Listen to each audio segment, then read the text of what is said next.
नमस्कार दोस्तों। कहानी सुनने और सुनाने वालों के इस महफिल में आपका स्वागत है। आज मैं आपको एक ऐसी दास्तां सुनाने जा रहा हूं जो वक्त के धुंधलके में कहीं खोसी गई है। ये दास्तां एक शहंशाह के दिल में उठे एक ऐसे शक की है जिसने उसकी पूरी दुनिया हिला दी थी। एक ऐसा शक जो सल्तनत की दीवारों से नहीं बल्कि उसकी अपनी रूह की गहराइयों से उठा था। तो चलिए मेरे साथ इस सफर पर और अपनी आंखें बंद कर लीजिए। महसूस कीजिए उस दौर की हवा को, उस रात की खामोशी को। रात का तीसरा पहर था।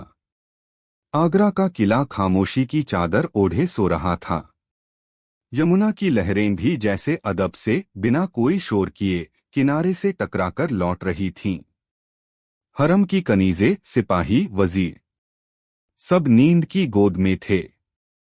मगर एक शख्स था जिसकी आंखों में नींद का नामो निशान नहीं था। वो शख्स था हिंदुस्तान का शहंशाह जलालुद्दीन मोहम्मद अकबर।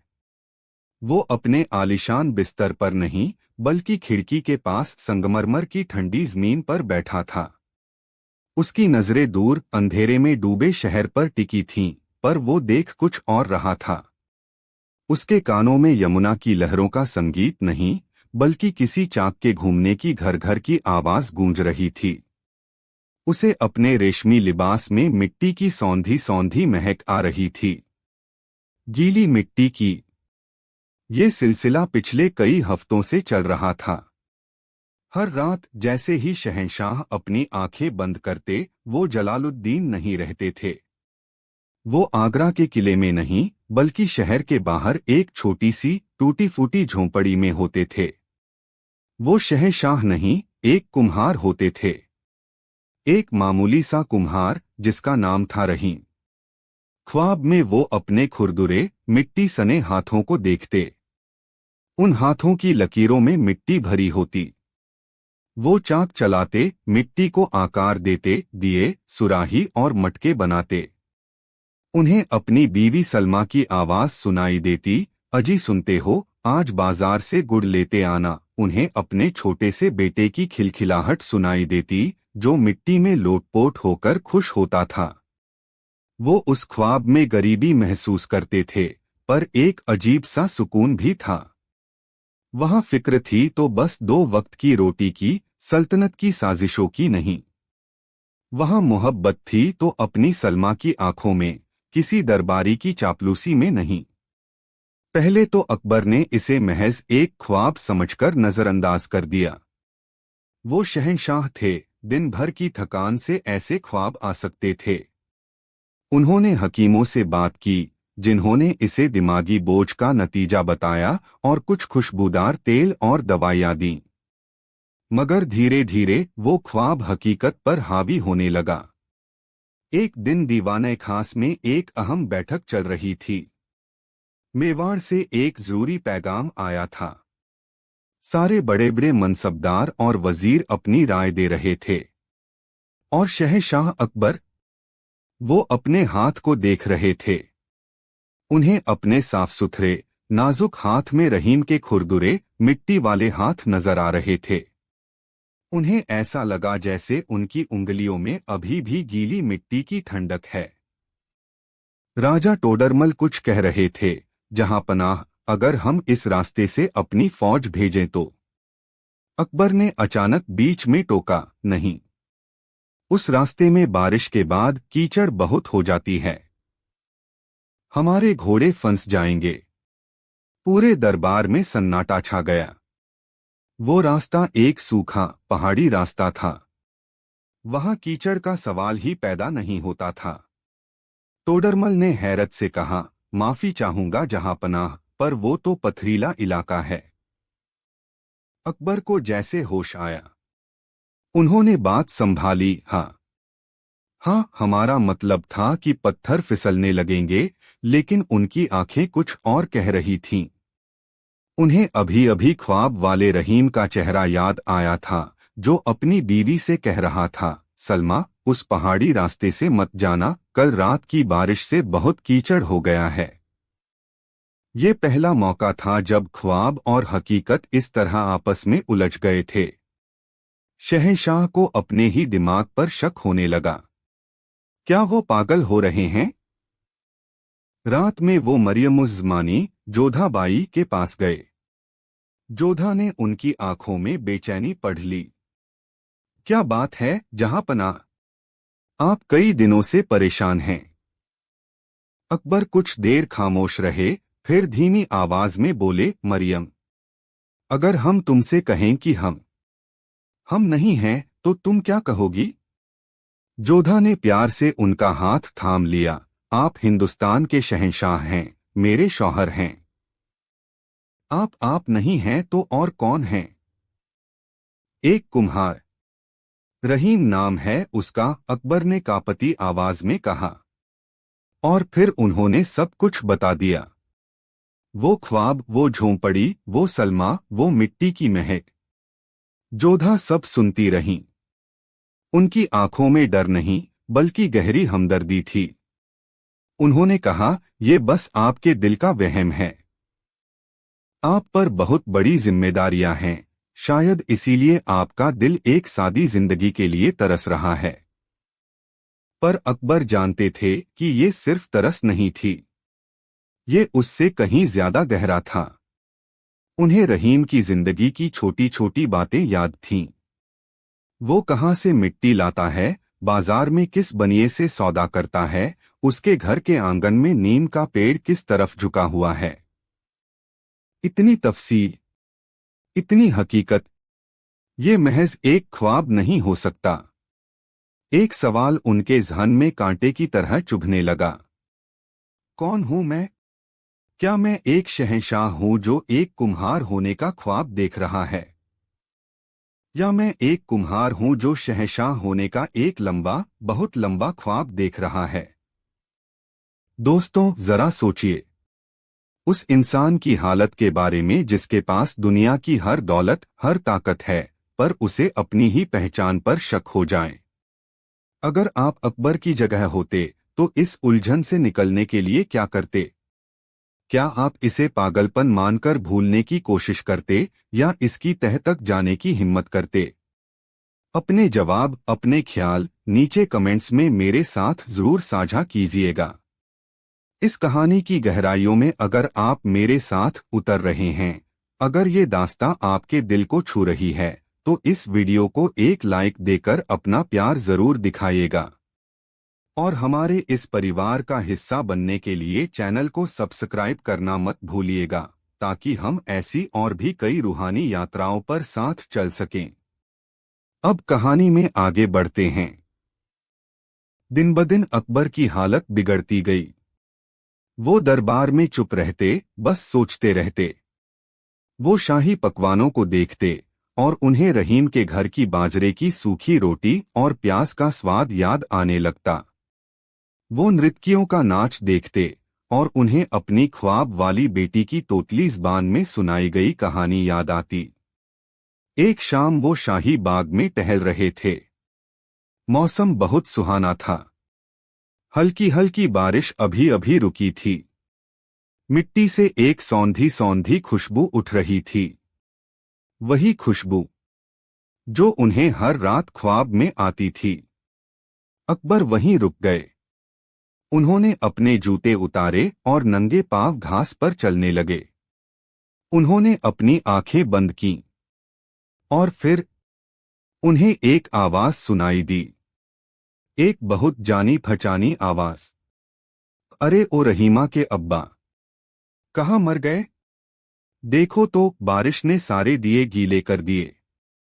कल बाजार क्या लेके जाओगे? अकबर ने झटके से आंखें खोलीं। आवाज बहुत करीब से आई थी। उन्होंने चारों तरफ देखा। वहां उनके अंगरक्षकों के सिवा कोई नहीं था। किसी ने कुछ नहीं कहा था। तो क्या ये आवाज भी उनके दिमाग का फितूर थी? वो कांप उठे। उन्हें लगा जैसे वो दो दुनियाओं के बीच फंस गए हैं। एक वो जहां वो शहंशाह हैं, और एक वो जहां वो रहीम हैं। और अब दोनों दुनियाओं की दीवारें टूट रही थीं। उन्होंने फैसला किया वो इस राज से पर्दा उठाकर रहेंगे। वो बीरबल को बुला सकते थे। बीरबल जो अपनी अक्ल और समझदारी के लिए मशहूर थे। पर अकबर को डर लगा।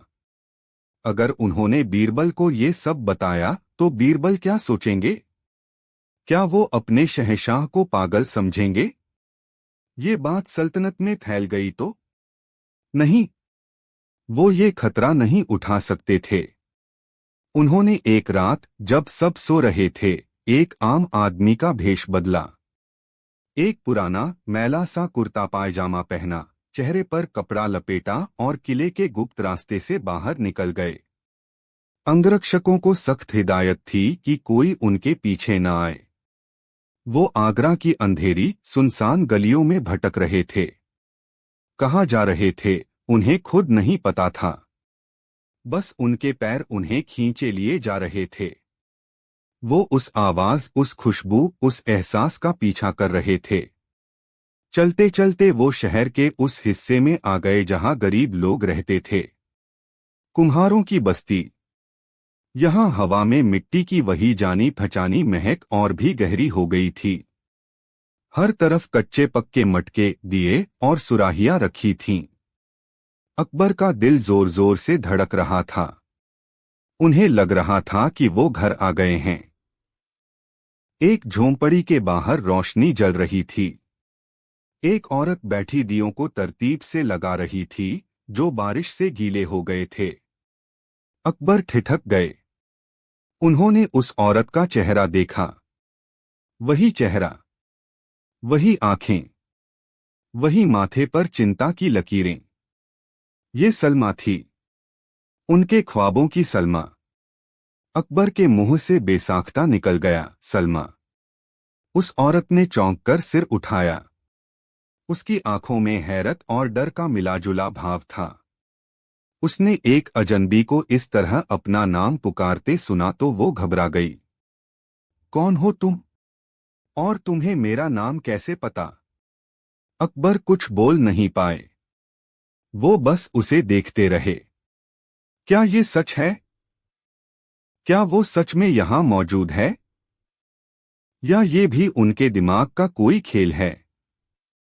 वो आगे बढ़े, कुछ कहने के लिए, कुछ पूछने के लिए।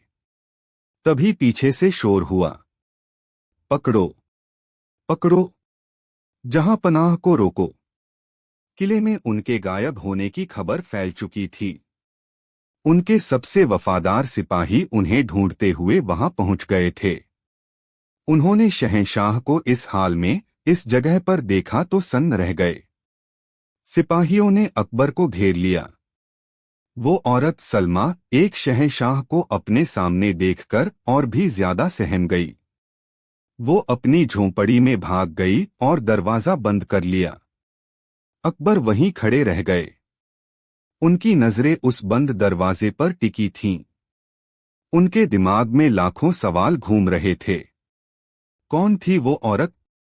अगर वो असली थी तो क्या रहीम भी असली है? और अगर रहीम असली है तो मैं कौन हूं? सिपाहियों ने उन्हें वापस किले चलने के लिए कहा, पर अकबर अपनी जगह से हिले तक नहीं। उनकी दुनिया, उनकी पहचान, उनका वजूद, सब कुछ उस एक पल में, उस एक बंद दरवाजे के पीछे कैद हो गया था। चारों तरफ खामोशी थी। बस शहंशाह की भारी सांसों की आवाज और उनके दिल में उठता एक तूफान। एक ऐसा तूफान जिसका कोई जवाब नहीं था। अगली सुबह आगरा के कोतवाल के दरबार में एक अजीबोगरीब मामला पेश हुआ। मामला छोटा सा था, पर उलझा हुआ। शहर का एक मशहूर जौहरी, सेठ धन्नूमल, रोता पीटता कोतवाल के पास आया। उसका इल्जाम था कि उसकी दुकान में काम करने वाले एक नौजवान लड़के इमरान ने उसकी तिजोरी से एक कीमती हीरा चुरा लिया है। इमरान एक गरीब घर का लड़का, जिसकी आंखों में ईमानदारी और खौफ दोनों एक साथ तैर रहे थे, कस्मों पर कस्में खा रहा था। हुजूर, मैंने चोरी नहीं की। सेठ जी मुझ पर झूठा इल्जाम लगा रहे हैं। सेठ धन्नूमल चिल्लाया, झूठा। देखिए तो इसकी जुर्रत। मैंने इसे अपने बेटे की तरह रखा और इसने मेरे ही घर में चोरी की। रात में दुकान बंद करने की जिम्मेदारी इसी की थी। इसके अलावा और किसी के पास तिजोरी के इतने करीब जाने का मौका ही नहीं था। कोतवाल ने पूछा, क्या कोई गवाह है? सेठ बोला, गवाह तो कोई नहीं है, पर शक की सुई तो इसी की तरफ है। इसकी तलाशी ली जाए, हीरा जरूर इसी के पास से मिलेगा। इमरान की और उसके छोटे से घर की तलाशी ली गई, पर हीरा कहीं नहीं मिला। अब मामला और भी पेचीदा हो गया। सेठ अपनी बात पर अड़ा था और इमरान अपनी बेगुनाही पर। कोतवाल का सिर चकरा गया। बिना सबूत के वो किसी को सजा नहीं दे सकता था, और सेठ धन्नूमल शहर का बड़ा आदमी था, उसे नाराज भी नहीं कर सकता था। जब कोई रास्ता नहीं सूझा तो मामला शहंशाह के सबसे काबिल सलाहकार बीरबल के पास भेज दिया गया। बीरबल उस वक्त अपने बाग में पौधों को पानी दे रहे थे। उन्होंने पूरा मामला बड़े ध्यान से सुना। सेठ धन्नूमल ने अपनी कहानी नमक मिर्च लगाकर सुनाई और इमरान बस रोता रहा। बीरबल ने दोनों को देखा। सेठ की आंखों में लालच और गुस्सा था और इमरान की आंखों में बेबसी। बीरबल जानते थे कि सच अक्सर वो नहीं होता जो दिखाई देता है, बल्कि वो होता है जो छुपा होता है। उन्होंने कुछ देर सोचा, फिर मुस्कुराकर बोले, सेठ जी, आपकी परेशानी मैं समझ सकता हूं। और इमरान, तुम्हारे आंसू भी मैं देख रहा हूं। इस गुत्थी को सुलझाना तो पड़ेगा। पर मेरे पास कोई जादुई आंखें तो हैं नहीं कि मैं चोर को पहचान लूं। सेठ बोला, तो फिर आप ही बताइए, मेरा हीरा कैसे मिलेगा? वो लाखों का हीरा था। बीरबल ने अपने एक नौकर को आवाज दी और कहा, जाओ, अंदर से वो जूता लेकर आओ। दरबार में मौजूद हर शख्स हैरान रह गया। जूते का इस मामले से क्या लेना देना? नौकर अंदर से एक पुराना, घिसा हुआ, मिट्टी से सना जूता ले आया। वो एक मामूली सा चमड़े का जूता था, जिसे देखकर लग रहा था कि किसी मेहनतकश इंसान ने उसे सालों साल पहना हो। उसकी नोक थोड़ी फटी हुई थी और उस पर जगह जगह मिट्टी के दाग थे। बीरबल ने उस जूते को एक चौकी पर रख दिया। सब लोग हैरत से उस जूते को देख रहे थे। बीरबल ने गंभीर आवाज में कहा, ये कोई मामूली जूता नहीं है। ये सच बताने वाला जूता है। ये जूता एक ऐसे नेक इंसान का है जिसकी रूह बहुत पाक थी। इसमें एक खासियत है। जो भी झूठा आदमी इसे हाथ लगाता है, ये जूता उसे पकड़ लेता है। सेठ धन्नूमल ने हंसकर कहा, ये आप क्या बच्चों जैसी बातें कर रहे हैं, बीरबल जी? एक जूता कैसे सच झूठ का फैसला करेगा? बीरबल मुस्कुराए, सब्र रखिए सेठ जी। विज्ञान जहां खत्म होता है, विश्वास वहां से शुरू होता है। उन्होंने ऐलान किया, अब सेठ धन्नूमल, इमरान और वो सभी लोग जो उस रात दुकान के आसपास थे, एक एक करके इस अंधेरे कमरे में जाएंगे। अंदर ये जूता रखा होगा। सबको बस अंदर जाकर इस जूते को हाथ लगाना है और बाहर आ जाना है। जो असली चोर होगा, ये जूता उसकी पहचान खुद ब खुद दुनिया के सामने ले आएगा। आपको क्या लगता है दोस्तों? क्या एक पुराना, घिसा हुआ जूता वाकई में चोर को पकड़ सकता है? या ये बीरबल की कोई नई चाल थी? आपकी अक्ल क्या कहती है? बताइएगा जरूर कमेंट्स में। और बीरबल की इस अनोखी तरकीब के लिए एक लाइक तो बनता है। अगर आपने अब तक हमारे चैनल को सब्सक्राइब नहीं किया है तो जरूर कर लें, क्योंकि कहानी का सबसे दिलचस्प मोड़ तो अभी बाकी है। एक एक करके सब लोग उस अंधेरे कमरे में जाने लगे। सबसे पहले सेठ धन्नूमल गया। वो कमरे के अंदर गया, कुछ देर रुका और बाहर आ गया। उसके चेहरे पर एक विजी मुस्कान थी। फिर इमरान गया। वो अंदर गया और जब बाहर आया तो उसकी आंखों में अब भी वही डर था। एक एक करके बाकी लोग भी हो आए। जब सब लोग कमरे से होकर आ गए तो बीरबल ने कहा, अब सब लोग अपने अपने हाथ आगे करें। सबने अपने हाथ आगे कर दिए। बीरबल एक एक करके सबके हाथ देखने लगे। इमरान के हाथ, बाकी लोगों के हाथ, सब पर थोड़ी बहुत धूल मिट्टी लगी थी। फिर बीरबल सेठ धन्नुमल के पास पहुंचे। उन्होंने सेठ का हाथ देखा। सेठ का हाथ बिल्कुल साफ था। उस पर एक भी धब्बा नहीं था। बीरबल जोर से हंसे। पकड़ा गया, चोर पकड़ा गया। सेठ अकड़कर बोला, क्या मतलब? मेरे हाथ तो साफ हैं। बीरबल ने कहा, यही तो सबूत है सेठ जी। यही सबूत है कि आप झूठे हैं। मैंने उस जूते पर हल्की सी कालिख लगा दी थी। मुझे पता था कि जो बेगुनाह होगा उसे किसी बात का डर नहीं होगा और वो अंधेरे में जाकर बेझिझक जूते को हाथ लगाएगा। इसलिए इमरान और बाकी सबके हाथों में कालिख लग गई। उन्होंने सेठ की तरफ इशारा करते हुए कहा, पर जो चोर है या जिसने झूठा इल्जाम लगाया है वो डरेगा। वो सोचेगा कि अगर जूते ने सच में पकड़ लिया तो। इसलिए वो अंधेरे का फायदा उठाकर जूते को छुएगा ही नहीं, बस छूने का नाटक करके बाहर आ जाएगा ताकि उसके हाथ गंदे न हो और वो पकड़ा न जाए। तुम्हारे साफ हाथ ही तुम्हारी चोरी का सबसे बड़ा सबूत हैं, सेठ धन्नुमल। सच्चाई तो ये थी कि बीरबल ने जूते पर कोई कालिख नहीं लगाई थी। जूता जैसा था वैसा ही था। ये तो इंसान के मन का डर था, उसका चोर मन, जिसने उसे सच उगलने पर मजबूर कर दिया। बीरबल की इस मनोवैज्ञानिक चाल को देखकर सेठ धन्नुमल का चेहरा पीला पड़ गया। वो कांपने लगा और बीरबल के पैरों में गिर पड़ा। मुझे माफ कर दीजिए हुजूर। हीरा चोरी नहीं हुआ था। कारोबार में बहुत घाटा हो गया था और मैं उस हीरे को बेचकर अपना कर्ज चुकाना चाहता था। पर मैं अपनी बीवी को क्या जवाब देता, इसलिए मैंने इस गरीब पर चोरी का इल्जाम लगा दिया ताकि सब समझें कि हीरा चोरी हो गया है। सच सामने आ चुका था। इमरान को बाइज्जत बरी कर दिया गया और सेठ धन्नुमल को धोखाधड़ी और एक बेगुनाह को फंसाने के जुर्म में कैद कर लिया गया। मामला सुलझ गया था, पर बीरबल की नजरें अब भी उस पुराने जूते पर टिकी थीं। उनके चेहरे पर संतोष नहीं बल्कि एक गहरी सोच थी। ये जूता उन्हें कल रात शहर के बाहरी इलाके में मिला था, उसी जगह जहां शहंशाह अकबर एक आम आदमी के भेष में मिले थे।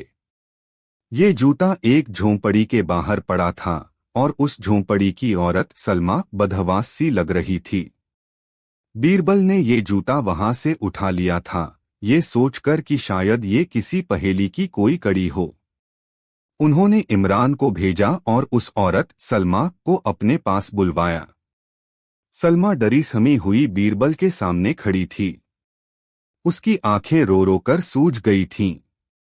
बीरबल ने बहुत नरमी से कहा, घबराओ नहीं बेटी, मैं बस तुमसे कुछ पूछना चाहता हूं। उन्होंने वो जूता सलमा की तरफ बढ़ाया। तो क्या तुम इस जूते को पहचानती हो? जूते को देखते ही सलमा की आंखों से आंसू बहने लगे। उसने कांपते हाथों से उस जूते को छुआ जैसे वो कोई बहुत कीमती चीज हो। ये तो उनका है, उसने सिसकते हुए कहा। किनका? बीरबल ने पूछा। मेरे शौहर का, रहीम का। सलमा ने बताया, पिछले कई हफ्तों से वो बहुत अजीब बर्ताव कर रहे थे। दिन में मटके बनाते बनाते खो जाते थे। कहते थे कि उन्हें ख्वाब आता है, एक ऐसा ख्वाब जिसमें वो एक कुम्हार नहीं बल्कि हिंदुस्तान के शहंशाह हैं। वो ख्वाब में बड़े बड़े फैसले लेते थे, जंगों की बातें करते थे। वो कहते थे कि उनकी एक रानी है जिसका नाम मरियम है। हम सबने सोचा कि ज्यादा काम करके उनका दिमाग खराब हो गया है। सलमा रोते हुए बोली, और परसों रात वो अचानक घर से निकल गए। बोले कि उन्हें अपने असली घर जाना है, अपने किले में। तब से वो लौटे ही नहीं। बस उनका ये जूता झोंपड़ी के बाहर मिला। बीरबल सब कुछ सुन रहे थे और उनके दिमाग में सारी कड़ियां जुड़ती जा रही थीं। शहंशाह का ख्वाब, जिसमें वो एक कुम्हार रहीम हैं, और एक कुम्हार रहीम का ख्वाब, जिसमें वो एक शहंशाह है। दोनों का एक ही वक्त में अजीब बर्ताव करना। शहंशाह का उस झोंपड़ी तक पहुंचना और रहीम का अपनी झोंपड़ी छोड़कर किले की तरफ जाना। ये कोई वहम नहीं था। ये कोई पागलपन नहीं था। ये कुदरत का एक ऐसा करिश्मा था, एक ऐसा रहस्य था जिसे कोई हकीम या कोई वजीर नहीं समझ सकता था। दो जिस्म पर शायद कहीं न कहीं किसी अनदेखे धागे से जुड़ी एक रूह, या शायद दो रूहें जो एक दूसरे की जिंदगी को ख्वाबों में जी रही थीं। बीरबल को अब समझ आया कि शहंशाह का मर्ज क्या है। उनका मर्ज शक था, अपनी पहचान पर शक। और उसकी दवा कोई जड़ी बूटी नहीं बल्कि यकीन था। वो जूता लेकर सीधा शहंशाह अकबर के पास पहुंचे। अकबर अभी भी उसी कैफियत में थे, गुमसुम, परेशान। बीरबल ने अदब से झुककर कहा, जहां पनाह, मैं आपके सवाल का जवाब ले आया हूं। अकबर ने खाली नजरों से उन्हें देखा। बीरबल ने वो जूता उनके सामने रख दिया। जहां पनाह, आप पागल नहीं हैं, और न ही आपका ख्वाब झूठा है। और फिर बीरबल ने उन्हें रहीम कुम्हार की पूरी कहानी सुनाई। कैसे वो भी एक ख्वाब देखता था, शहंशाह होने का ख्वाब। कैसे वो भी अपनी पहचान को लेकर उलझन में था। कैसे वो अपने घर से आपको ढूंढने निकला था और कहीं भीड़ में खो गया। बीरबल ने कहा, जहां पनाह, आप एक शहंशाह हैं जो एक कुम्हार की जिंदगी को महसूस कर रहे थे, और वो एक कुम्हार था जो एक शहंशाह की जिंदगी जी रहा था। आप दोनों ही सच हैं। आपकी सल्तनत भी सच है और उसकी झोंपड़ी भी सच है। आपका वजूद भी सच है और उसका वजूद भी सच था। आप अकेले नहीं हैं इस एहसास में। ये सुनकर अकबर की आंखों में पहली बार एक चमक आई। वो पागल नहीं हैं। वो अकेले नहीं हैं। ये एहसास किसी ठंडे पानी की तरह उनकी जलती हुई रूह पर पड़ा। उन्हें अपनी पहचान वापस मिल गई थी। हाँ, वो शहंशाह हैं, पर एक ऐसे शहंशाह जिन्हें खुदा ने एक आम इंसान के दर्द, उसकी खुशी, उसकी जिंदगी को महसूस करने का मौका दिया। उनका शक खत्म हो गया। उनकी उलझन सुलझ गई। उन्हें समझ आया कि इंसान का सच सिर्फ उसके ओहदे या नाम में नहीं होता। सच उस एहसास में होता है जो वो जीता है। उन्होंने रहीम की जिंदगी को जिया था, इसलिए रहीम उनके लिए एक हकीकत था। अकबर ने उस जूते को उठाया। उस मिट्टी सने घिसे हुए जूते में उन्हें अपनी ही रूह का एक हिस्सा नजर आया। कुछ दिनों बाद रहीम का कुछ पता नहीं चला। शायद वो शहर की भीड़ में कहीं खो गया था, या शायद उसकी रूह ने अपना काम पूरा कर लिया था। अकबर ने सलमा और उसके बच्चे की जिम्मेदारी उठाई। वो अब शहंशाह की तरह नहीं बल्कि एक हमदर्द की तरह उनसे मिलते थे। वो सलमा की आंखों में देखकर अब उस डर को नहीं बल्कि एक साझे दर्द को महसूस करते थे। अकबर अब भी शहंशाह थे, पर वो बदल चुके थे। अब जब वो अपनी रियाया को देखते थे तो उन्हें सिर्फ भीड़ नजर नहीं आती थी। उन्हें हर चेहरे में एक कहानी, एक ख्वाब, एक रहीम नजर आता था। उनका दिल पहले से ज्यादा नरम, उनकी समझ पहले से ज्यादा गहरी हो गई थी। वो अक्सर रात में उस जूते को देखते और सोचते कि सच क्या है। क्या वो जो हम हैं, या वो भी जो हम हो सकते थे। तो दोस्तों, ये थी कहानी एक शहंशाह के शक की और एक जूते के सच की। ये कहानी हमें बताती है कि पहचान सिर्फ नाम और रुतबे से नहीं बनती। पहचान बनती है एहसासों से, हमदर्दी से और दूसरों के दर्द को समझने की काबिलियत से। आपको ये कहानी कैसी लगी? अकबर का शक, बीरबल का विश्वास और रहीम की अनकही दास्तां, किस हिस्से ने आपको सबसे ज्यादा सोचने पर मजबूर किया? अपने दिल की बात, अपने ख्याल नीचे कमेंट्स में हमारे साथ जरूर साझा कीजिएगा। आपके हर कमेंट का हमें इंतजार रहता है। अगर इस कहानी ने आपके दिल में कोई जगह बनाई हो तो इसे अपने दोस्तों और परिवार के साथ शेयर करना न भूलें।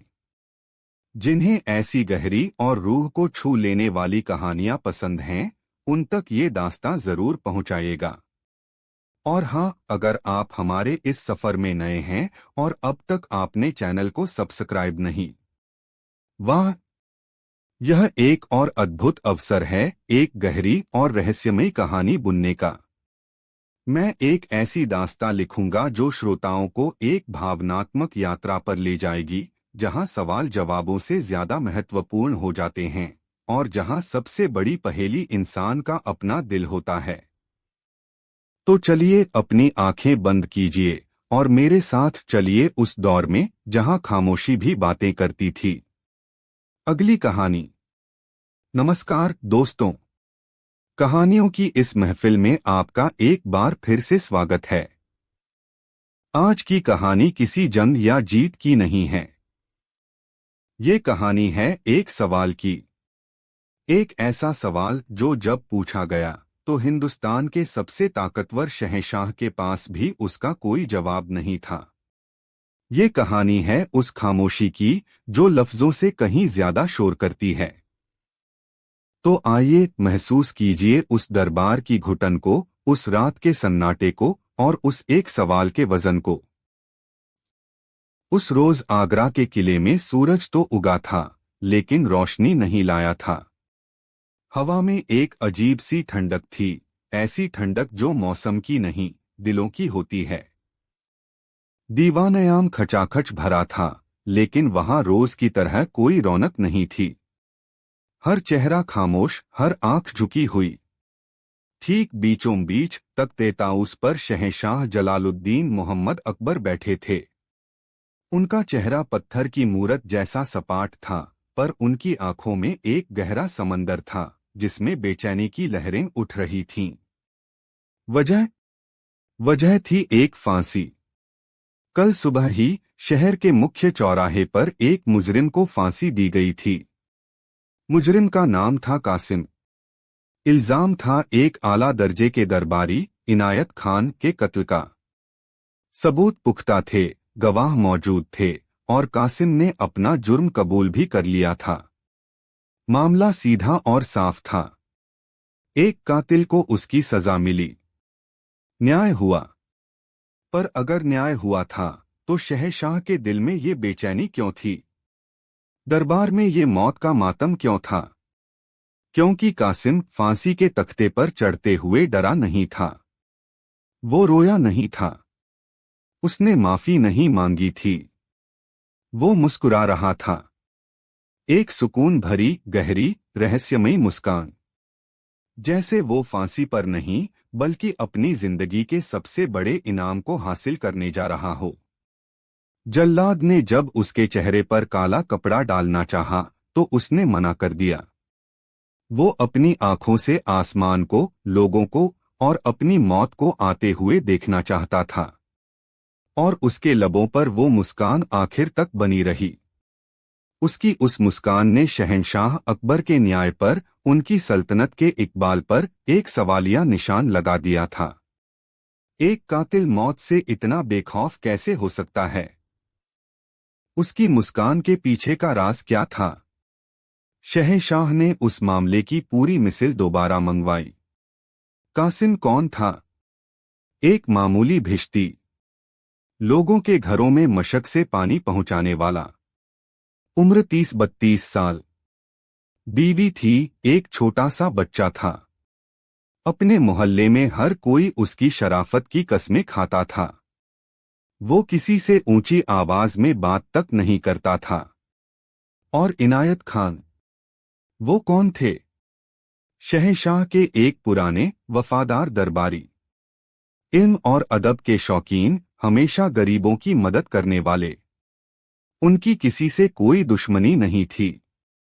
तो फिर एक शरीफ भिश्ती ने एक नेक दरबारी का कत्ल क्यों किया? कासिम से जब वजह पूछी गई थी तो उसने बस इतना कहा, वही उसकी किस्मत थी और यही मेरी।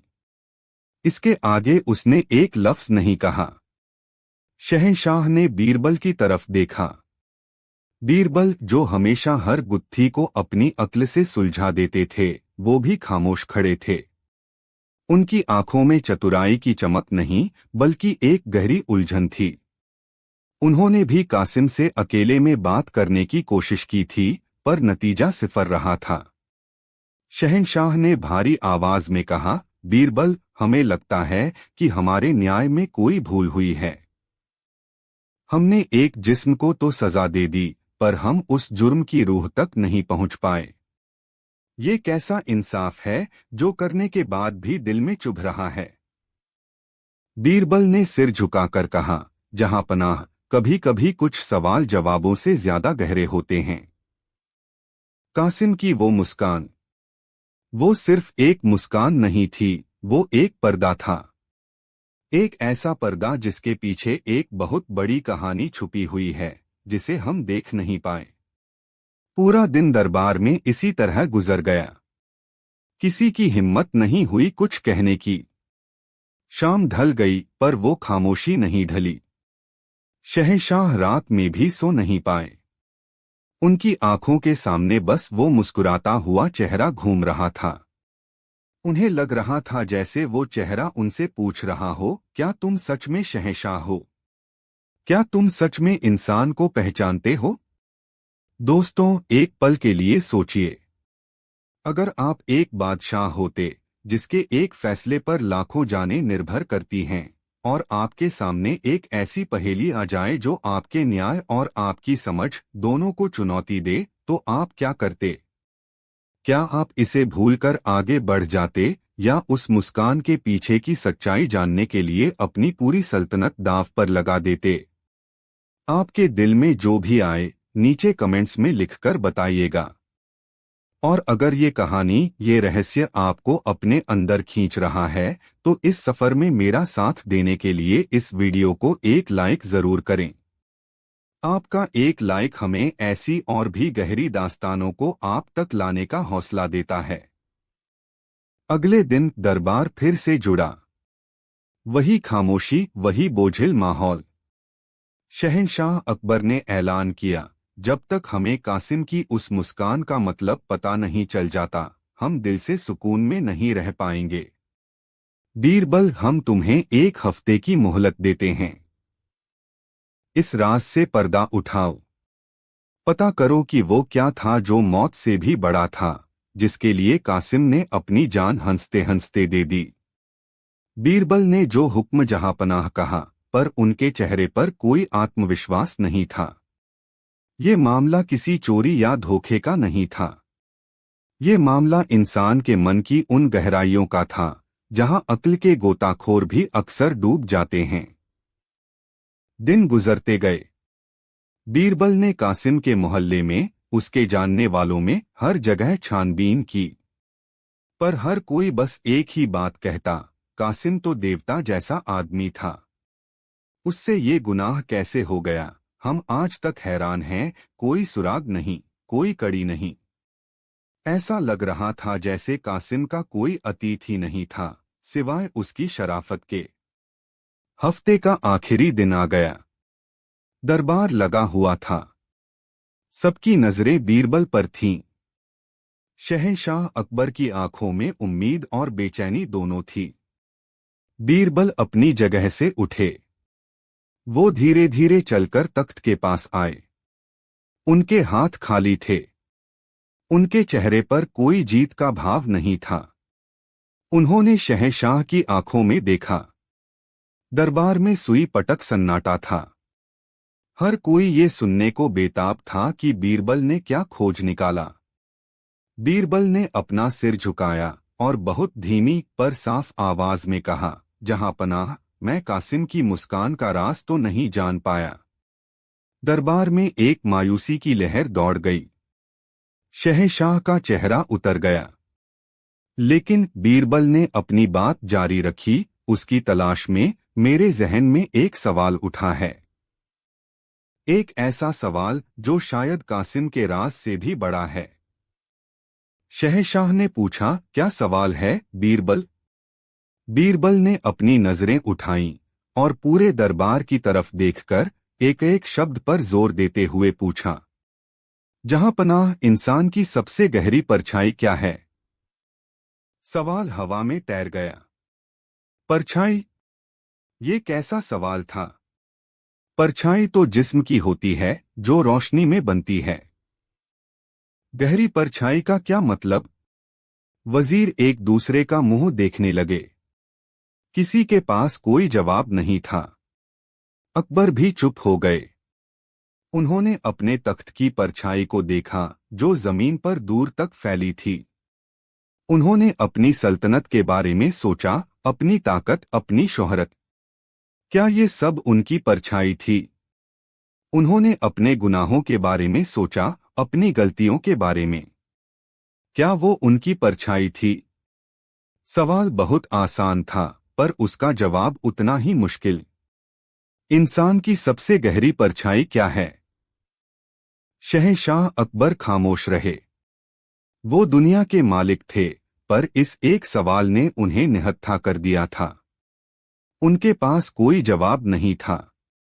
और उस सवाल के साथ दरबार में एक ऐसी खामोशी छा गई जो टूटने का नाम नहीं ले रही थी। वो खामोशी शहंशाह के जहन में थी, वजीरों के दिलों में थी, और सबसे ज्यादा बीरबल की रूह में उतर गई थी।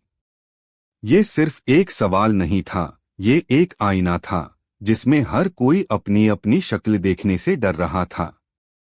वो सवाल पूछकर बीरबल दरबार से तो लौट आए थे, पर वो सवाल उनका पीछा नहीं छोड़ रहा था। वो उनके साथ उनके घर आया, उनके खाने में, उनकी नींद में शामिल हो गया। इंसान की सबसे गहरी परछाई क्या है? उन्हें लगा कि इस सवाल का जवाब कासिम की कहानी में ही कहीं छुपा है। शहंशाह ने उन्हें मोहलत दी थी, वो खत्म हो चुकी थी। पर बीरबल की अपनी जात की मोहलत अभी शुरू हुई थी।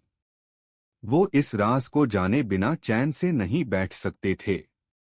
उस रात उन्होंने वो किया जो वो अक्सर मुश्किल गुत्थियां सुलझाने के लिए करते थे।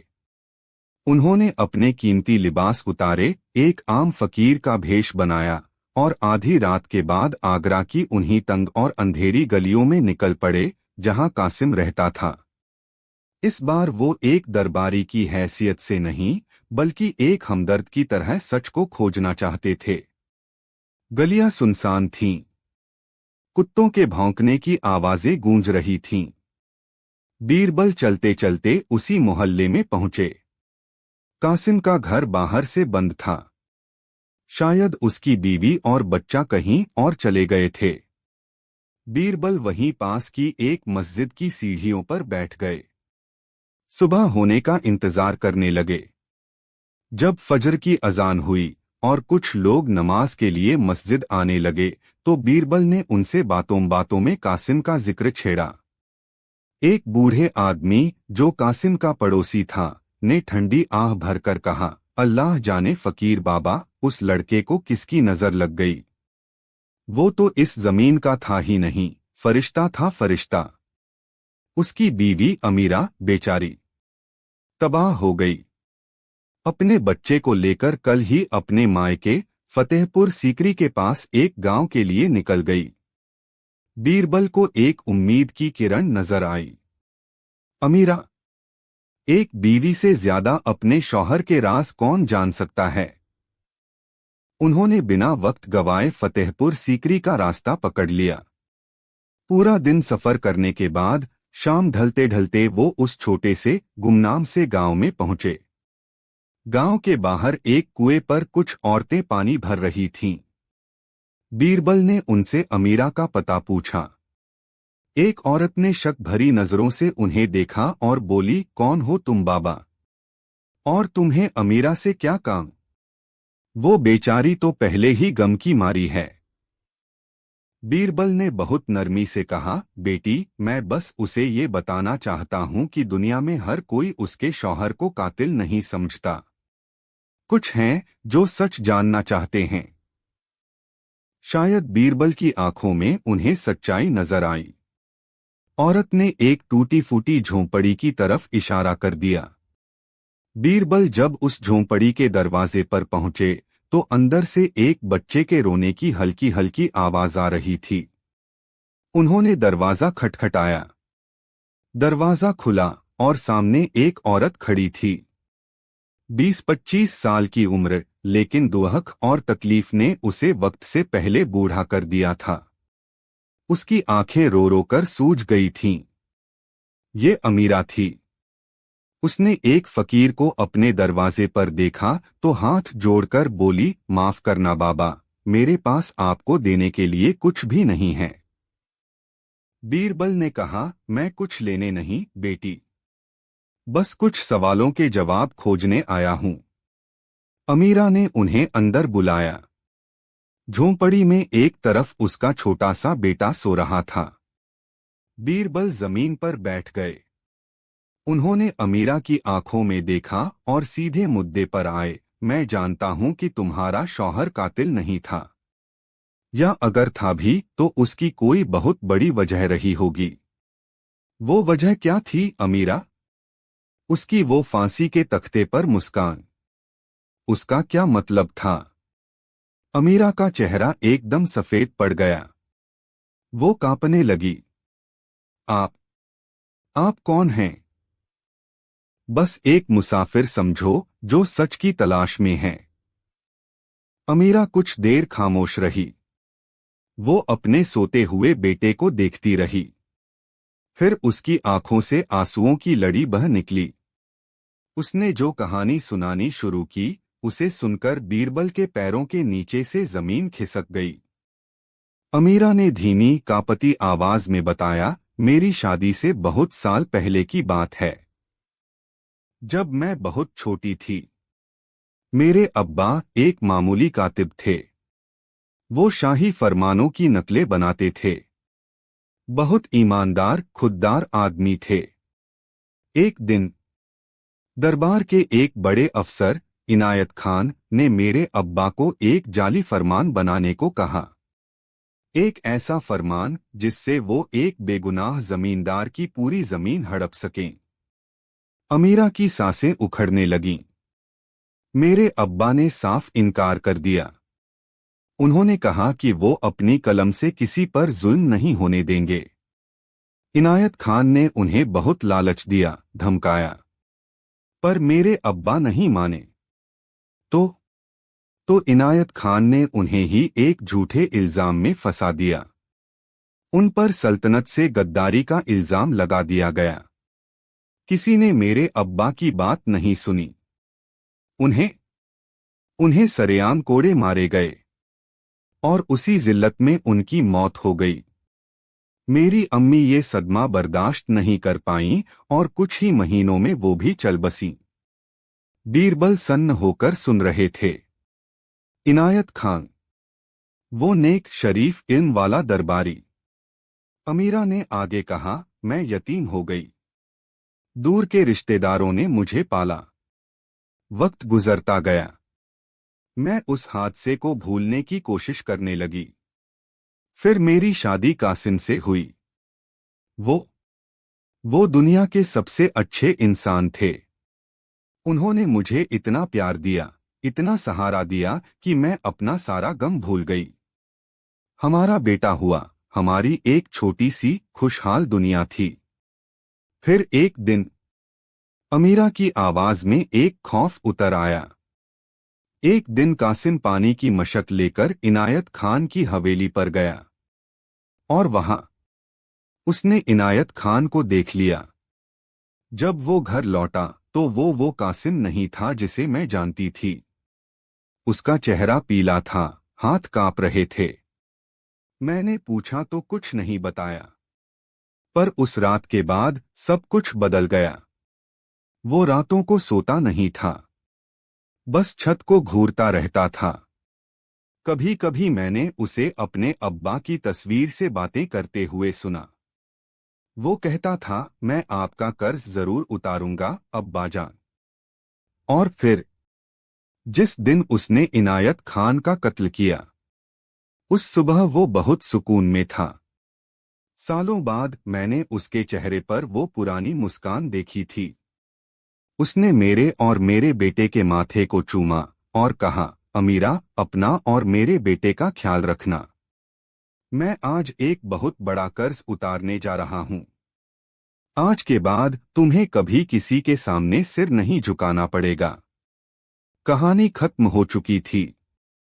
झोंपड़ी में गहरा सन्नाटा था, और उस सन्नाटे में बीरबल को पहली बार जिंदगी में डर लगा। ये डर किसी दुश्मन का, किसी तलवार का डर नहीं था। ये डर इंसान के अंदर छुपे हुए उस समंदर का था, जो बाहर से बिल्कुल शांत नजर आता है, पर जिसकी गहराइयों में दशकों पुराने तूफान पल रहे होते हैं। ये डर उस नफरत का था, जो मोहब्बत की चादर ओढ़कर इतने साल जिंदा रही। कासिम एक अच्छा पति था, एक अच्छा बाप था, एक अच्छा पड़ोसी था।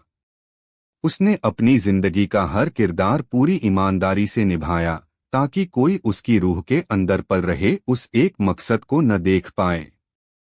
उसका मकसद था इंतकाम।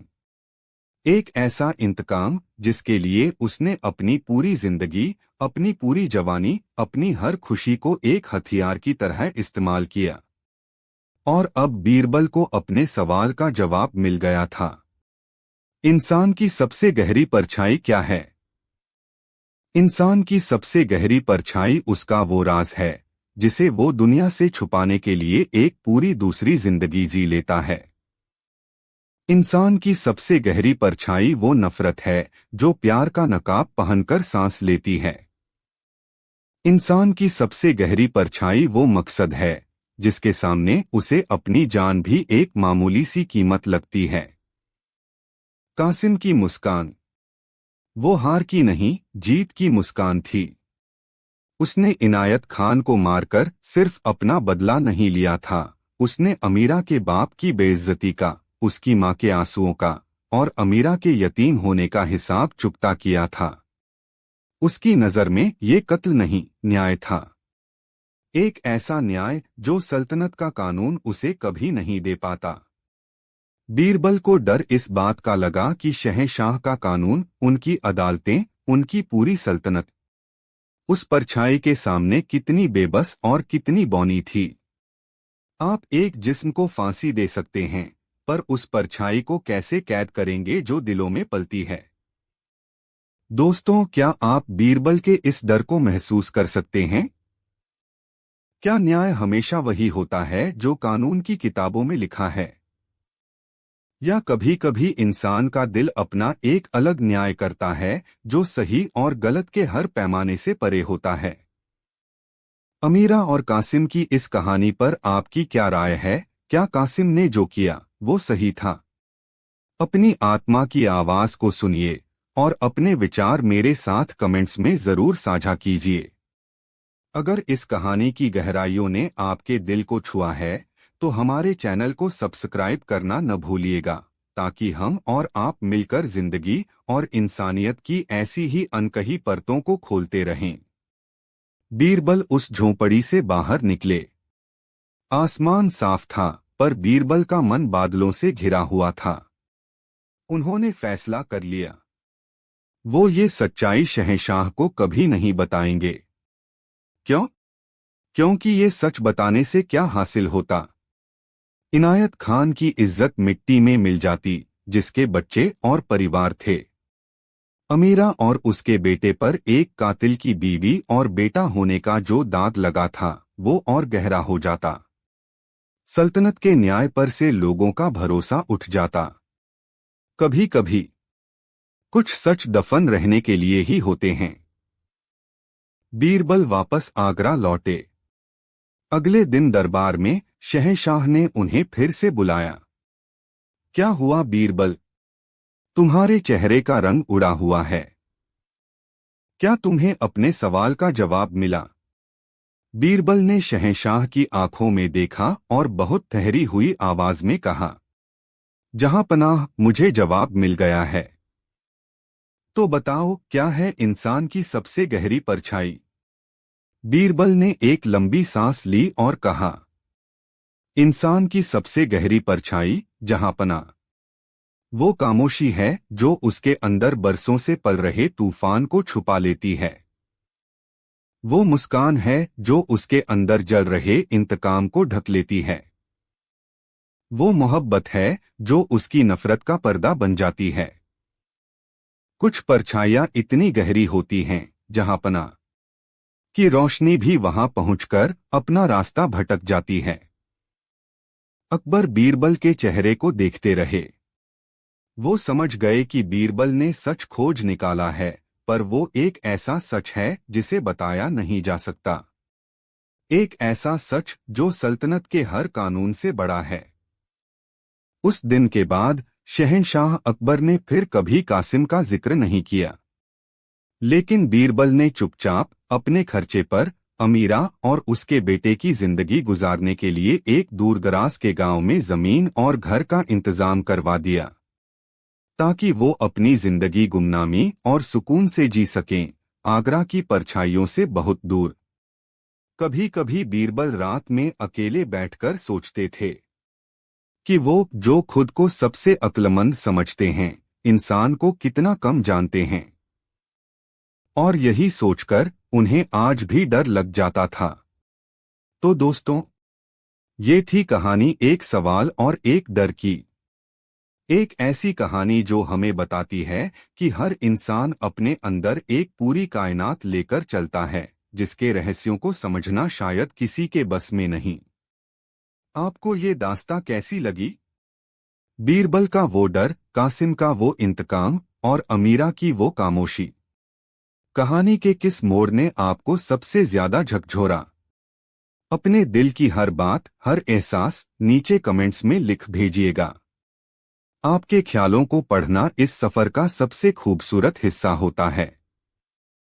अगर इस कहानी ने आपके जहन पर कोई असर छोड़ा हो तो इसे अपने उन दोस्तों के साथ जरूर शेयर करें जिन्हें सिर्फ कहानियां सुनना नहीं बल्कि उन्हें महसूस करना पसंद है। और अगर आप इस महफिल में नए हैं तो हमारे परिवार का हिस्सा बनने के लिए चैनल को सब्सक्राइब जरूर कर लें। हम यहाँ ऐसी ही कहानियों के साथ आपका इंतजार करते रहेंगे। अगली कहानी। तो अपनी आंखें बंद कर लीजिए और मेरे साथ चलिए उस दिन में जब आगरा के किले की दीवारें भी खामोश हो गई थीं। नमस्कार दोस्तों, कहानियों, किस्सों और अनकही दास्तानों की इस दुनिया में आपका तहे दिल से स्वागत है। आज हम इतिहास के उस पन्ने को खोलेंगे जिस पर सियाही से ज्यादा आंसू और खामोशी बिखरी हुई है। ये कहानी है दोस्ती की, वफादारी की और एक ऐसे इम्तिहान की जिसने हिंदुस्तान के सबसे अक्लमंद इंसान को भी कटघरे में खड़ा कर दिया था। ये उस दिन की दास्तां है जब बीरबल की चतुराई नहीं बल्कि उनकी खामोशी गूंज रही थी। तो आइए मेरे साथ चलिए उस भरे दरबार के सन्नाटे में। वो एक आम सुबह नहीं थी। आगरा के आसमान में सूरज तो था, पर उसकी रोशनी में वो तपिश नहीं थी। दीवाने खास की संगमरमरी दीवारें आज रोज से ज्यादा ठंडी लग रही थीं। दरबार खचाखच भरा था, लेकिन हर तरफ एक अजीब अनकही वहशत का माहौल था। वजीर, मनसबदार, अमीर उमरा सब अपनी जगहों पर मौजूद थे, पर उनकी नजरें या तो झुकी हुई थीं या फिर एक दूसरे से कुछ कह रही थीं, बिना कुछ बोले। और बीचों बीच अपने आलीशान तख्ते ताऊस पर शहंशाह हिंद जलालुद्दीन मोहम्मद अकबर बैठे थे। उनका चेहरा शांत था, पर उस शांति के पीछे एक ऐसा तूफान छुपा था जो पूरी सल्तनत को हिला सकता था। उनकी नजरें सामने खड़े एक शख्स पर टिकी थीं। वो शख्स था बीरबल। वही बीरबल जो शहंशाह के दोस्त थे, उनके नवरत्न थे, उनकी परछाई थे। वही बीरबल जिनकी हाजिर जवाबी और अक्लमंदी के किस्से पूरी दुनिया में मशहूर थे। पर आज वो बीरबल अपनी जगह पर एक मुजरिम की तरह सिर झुकाए खड़े थे। उनके चेहरे पर न तो कोई शिकन थी, न कोई डर। बस एक गहरी अथाह खामोशी थी। इल्जाम संगीन था, इतना संगीन कि कोई उस पर यकीन नहीं करना चाहता था, पर सबूत इतने पुख्ता थे कि यकीन न करना नामुमकिन था। इल्जाम था शहंशाह के साथ गद्दारी का। हुआ ये था कि शहंशाह अकबर की एक निजी किताब, एक डायरी, जिसमें वो अपनी सबसे निजी नज़में, अपने दिल के सबसे गहरे ख्याल और कुछ ऐसे राज लिखा करते थे जो सल्तनत के लिए भी नाजुक हो सकते थे, वो उनके खास कमरे से चोरी हो गई थी। उस किताब का नाम था अकबरनामाए खास, और उसकी पहुंच सिर्फ और सिर्फ दो लोगों तक थी, खुद शहंशाह अकबर और उनके सबसे करीबी दोस्त बीरबल। और वो किताब बीरबल के घर से बरामद हुई थी, उनके अपने घर के संदूक से, जो हमेशा बंद रहता था। सिपाहियों ने जब दरबार में वो किताब पेश की तो जैसे पूरे दरबार की जबान पर ताला लग गया। ये कैसे मुमकिन था? बीरबल जो शहंशाह की एक आह पर अपनी जान दे दे, वो ऐसा घिनौना काम कैसे कर सकता था? दरबार में मौजूद बीरबल के दुश्मन, जैसे मुल्ला दो प्याजा और दूसरे दरबारी जिनकी आंखों में बीरबल की शोहरत हमेशा कांटे की तरह चुभती थी, आज उनकी आंखों में एक शैतानी चमक थी।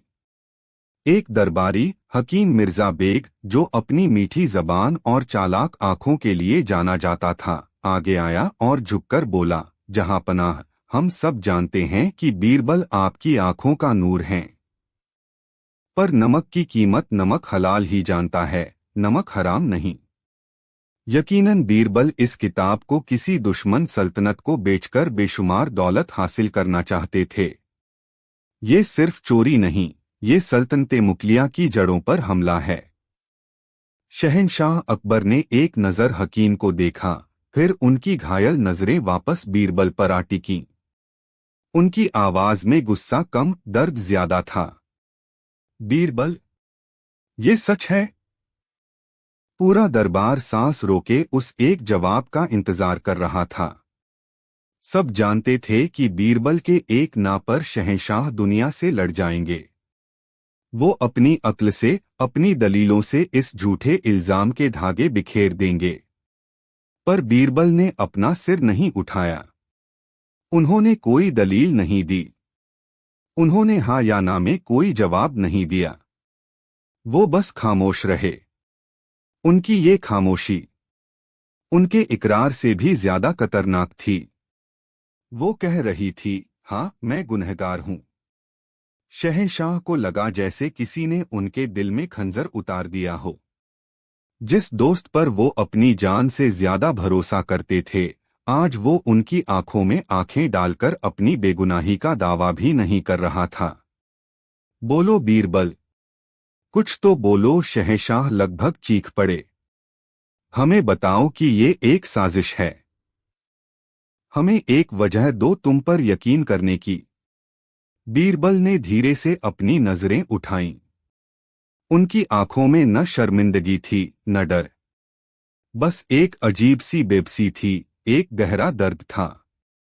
उन्होंने शहंशाह की आंखों में देखा और फिर अपनी नजरें झुका लीं। दोस्तों, एक पल के लिए सोचिए। अगर आप बीरबल की जगह होते और आप पर ऐसा झूठा इल्जाम लगता, तो क्या आप भी खामोश रहते?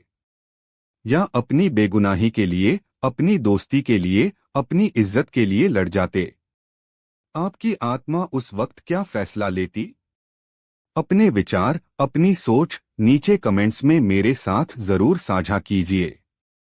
और अगर ये दास्तां, ये रहस्य, ये दर्द आपके दिल की गहराइयों तक पहुंच रहा है, तो इस कहानी को एक लाइक देकर अपना प्यार जरूर जताइएगा।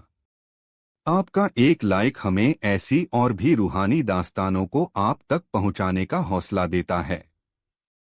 अब कहानी में आगे बढ़ते हैं। बीरबल की खामोशी ने उनके मुकद्दर पर मुहर लगा दी थी। पूरे दरबार ने उन्हें गुनहगार मान लिया था। जो दोस्त थे वो मायूस थे, जो दुश्मन थे वो खुश थे, और शहंशाह वो टूट चुके थे। कानून के हिसाब से इस जुर्म की सजा मौत थी। पर अकबर अपने दोस्त को, अपने बीरबल को मौत की सजा कैसे देते? उनका दिल ये मानने को तैयार ही नहीं था। कई दिनों तक मामला लटका रहा। बीरबल को कैदखाने में डाल दिया गया। शहंशाह हर रोज उनसे मिलने जाते, इस उम्मीद में कि आज बीरबल अपना मुंह खोलेंगे, आज वो राज बताएंगे। पर बीरबल बस एक ही बात कहते, जहां पनाह, फैसला आपका है। जो भी सजा देंगे मुझे मंजूर है। आखिरकार दरबारियों के दबाव और सल्तनत की इज्जत को बचाने के लिए अकबर ने कांपते हाथों से और भारी दिल से अपना फैसला सुनाया। बीरबल को सजाए मौत तो नहीं दी जाएगी, लेकिन आज से, अभी से बीरबल को सल्तनते मुगलिया की हदों से बाहर निकाला जाता है। उनकी सारी पदवियां, सारी जागीरें छीनी जाती हैं। आज से आगरा में उनका कोई वजूद नहीं। कोई भी दरबारी या आम शहरी अगर उनसे कोई वास्ता रखेगा तो उसे भी गद्दार माना जाएगा। ये मौत से भी बदतर सजा थी। ये एक जिंदा इंसान को मुर्दा बना देने जैसा था। बीरबल ने फैसला सुना और एक बार फिर उनके चेहरे पर कोई भाव नहीं आया। उन्होंने बस सिर झुकाया, जैसे वो इसी फैसले का इंतजार कर रहे थे। उन्हें कैदखाने से निकाला गया। उनके शाही कपड़े उतरवाकर उन्हें एक आम मामूली सा लिबास पहनाया गया और फिर सिपाहियों के पहरे में उन्हें शहर के दरवाजे की तरफ ले जाया जाने लगा। जब वो भरे बाजार से गुजर रहे थे तो जिन लोगों ने कल तक उनकी शान में कसीदे पढ़े थे, आज वो नफरत से मुंह फेर रहे थे। कोई पत्थर नहीं फेंक रहा था, कोई गालियां नहीं दे रहा था, पर वो खामोश नफरत, वो किसी भी पत्थर से ज्यादा चुभने वाली थी। बीरबल चलते रहे बिना किसी की तरफ देखे। उनकी चाल में न कोई जल्दी थी, न कोई हिचकिचाहट, जैसे वो किसी अनजानी मंजिल की तरफ नहीं बल्कि अपनी किस्मत की तरफ बढ़ रहे थे। शहंशाह अकबर अपने महल की सबसे ऊंची खिड़की से ये सब देख रहे थे। उनकी आंखों से आंसू बह रहे थे। उन्होंने देखा कि बीरबल एक बार भी पलटकर महल की तरफ नहीं देख रहे। जैसे सारे रिश्ते, सारी यादें, सारी दोस्ती, सब कुछ पीछे छूट गया था। शहर के बड़े दरवाजे पर पहुंचकर सिपाही रुक गए। बीरबल को आगे अकेले जाना था। सूरज ढल रहा था। दूर तक फैली सड़क पर धूल उड़ रही थी। बीरबल ने एक कदम शहर के बाहर रखा और फिर दूसरा, और फिर वो उस धूल भरी वीरान सड़क पर अकेले चलते गए। उनकी पीठ पर डूबते सूरज की केसरिया रोशनी पड़ रही थी और उनकी लंबी होती परछाई उनके आगे आगे चल रही थी, जैसे उनका अकेलापन ही अब उनका एकमात्र साथी हो। दरबार ने उन्हें गुनहगार मान लिया था। शहंशाह ने उन्हें सजा दे दी थी। पर एक सवाल था जो आगरा की हवा में तैर रहा था और शहंशाह के दिल में कांटे की तरह चुभ रहा था। क्यों बीरबल? आखिर क्यों? संगीत यहाँ एक बहुत ही भावुक और दर्दनाक मोड़ पर पहुंचकर धीरे धीरे बदल जाता है। शहंशाह के दरबार का भारी भरकम संगीत पीछे रह जाता है और एक अकेली देहाती बांसुरी की धुन उभरती है, जिसमें सड़क की धूल, गांव की सादगी और एक गहरे अकेलेपन का एहसास है। आगरा से कई कोस दूर यमुना के किनारे बसा एक छोटा सा गांव था जिसका नाम था पिलखुआ। यहाँ न तो ऊंची हवेलियां थीं, न संगमरमर के महल। यहाँ थे तो बस मिट्टी के घर, खेतों की हरियाली और सीधे सादे मेहनतकश लोग। इसी गांव में एक धोबी रहता था, नाम था भोला। जैसा नाम वैसा ही उसका स्वभाव। दुनिया की चतुराई और छलकपट से कोसों दूर अपनी ही दुनिया में मगन। उसकी दुनिया में कुल 3 ही लोग थे, वो खुद, उसकी बूढ़ी माँ और उसका गधा, जिसका नाम उसने बड़े प्यार से केसर रखा था। केसर सिर्फ भोला का गधा नहीं था, वो उसका दोस्त था, उसका हमदर्द था, उसके परिवार का हिस्सा था। भोला दिन भर लोगों के कपड़े यमुना के घाट पर धोता और केसर चुपचाप अपनी पीठ पर कपड़ों का बोझ लादे उसके साथ चलता रहता। शाम को जब भोला थक हार कर घर लौटता तो केसर को अपने हाथ से चारा खिलाता, उसकी पीठ सहलाता और उससे अपने दिन भर की बातें करता। एक सुबह भोला सोकर उठा तो उसने देखा कि आंगन में जहां केसर को बांधा था वहां बस एक टूटी हुई रस्सी पड़ी थी। केसर गायब था। भोला का दिल बैठ गया। उसने पूरे गांव में केसर को ढूंढा, खेतों में, नदी के किनारे, दूसरे जानवरों के बाड़ों में, पर केसर का कहीं कोई अतापता नहीं था। गांव वालों ने भी मदद की पर कोई फायदा नहीं हुआ। शाम हो गई। भोला का रो रो कर बुरा हाल था। उसकी बूढ़ी माँ ने उसे समझाया, बेटा, जानवर ही तो था, मिल जाएगा, नहीं तो दूसरा ले आएंगे। भोला ने आंसू पोंछते हुए कहा, नहीं माँ, वो सिर्फ जानवर नहीं था, वो मेरा केसर था। उसके बिना मैं काम कैसे करूंगा? उसके बिना मैं जीऊंगा कैसे? क्या आपने कभी किसी चीज को, किसी इंसान को या किसी जानवर को इतना चाहा है कि उसके खो जाने का ख्याल ही आपकी रूह कंपा दे? भोला का दर्द शायद वही समझ सकता है जिसने ऐसा कोई अपना खोया हो। अगले दिन भोला ने फैसला किया कि वो केसर को ढूंढने के लिए पास के दूसरे गांवों और कस्बों में जाएगा। उसने अपनी माँ से इजाजत ली, एक छोटी सी पोटली में 2 सूखी रोटियां बांधी और निकल पड़ा एक अनजाने सफर पर। वो दिन भर चलता रहा। हर आते जाते राही से, हर गांव वाले से केसर के बारे में पूछता।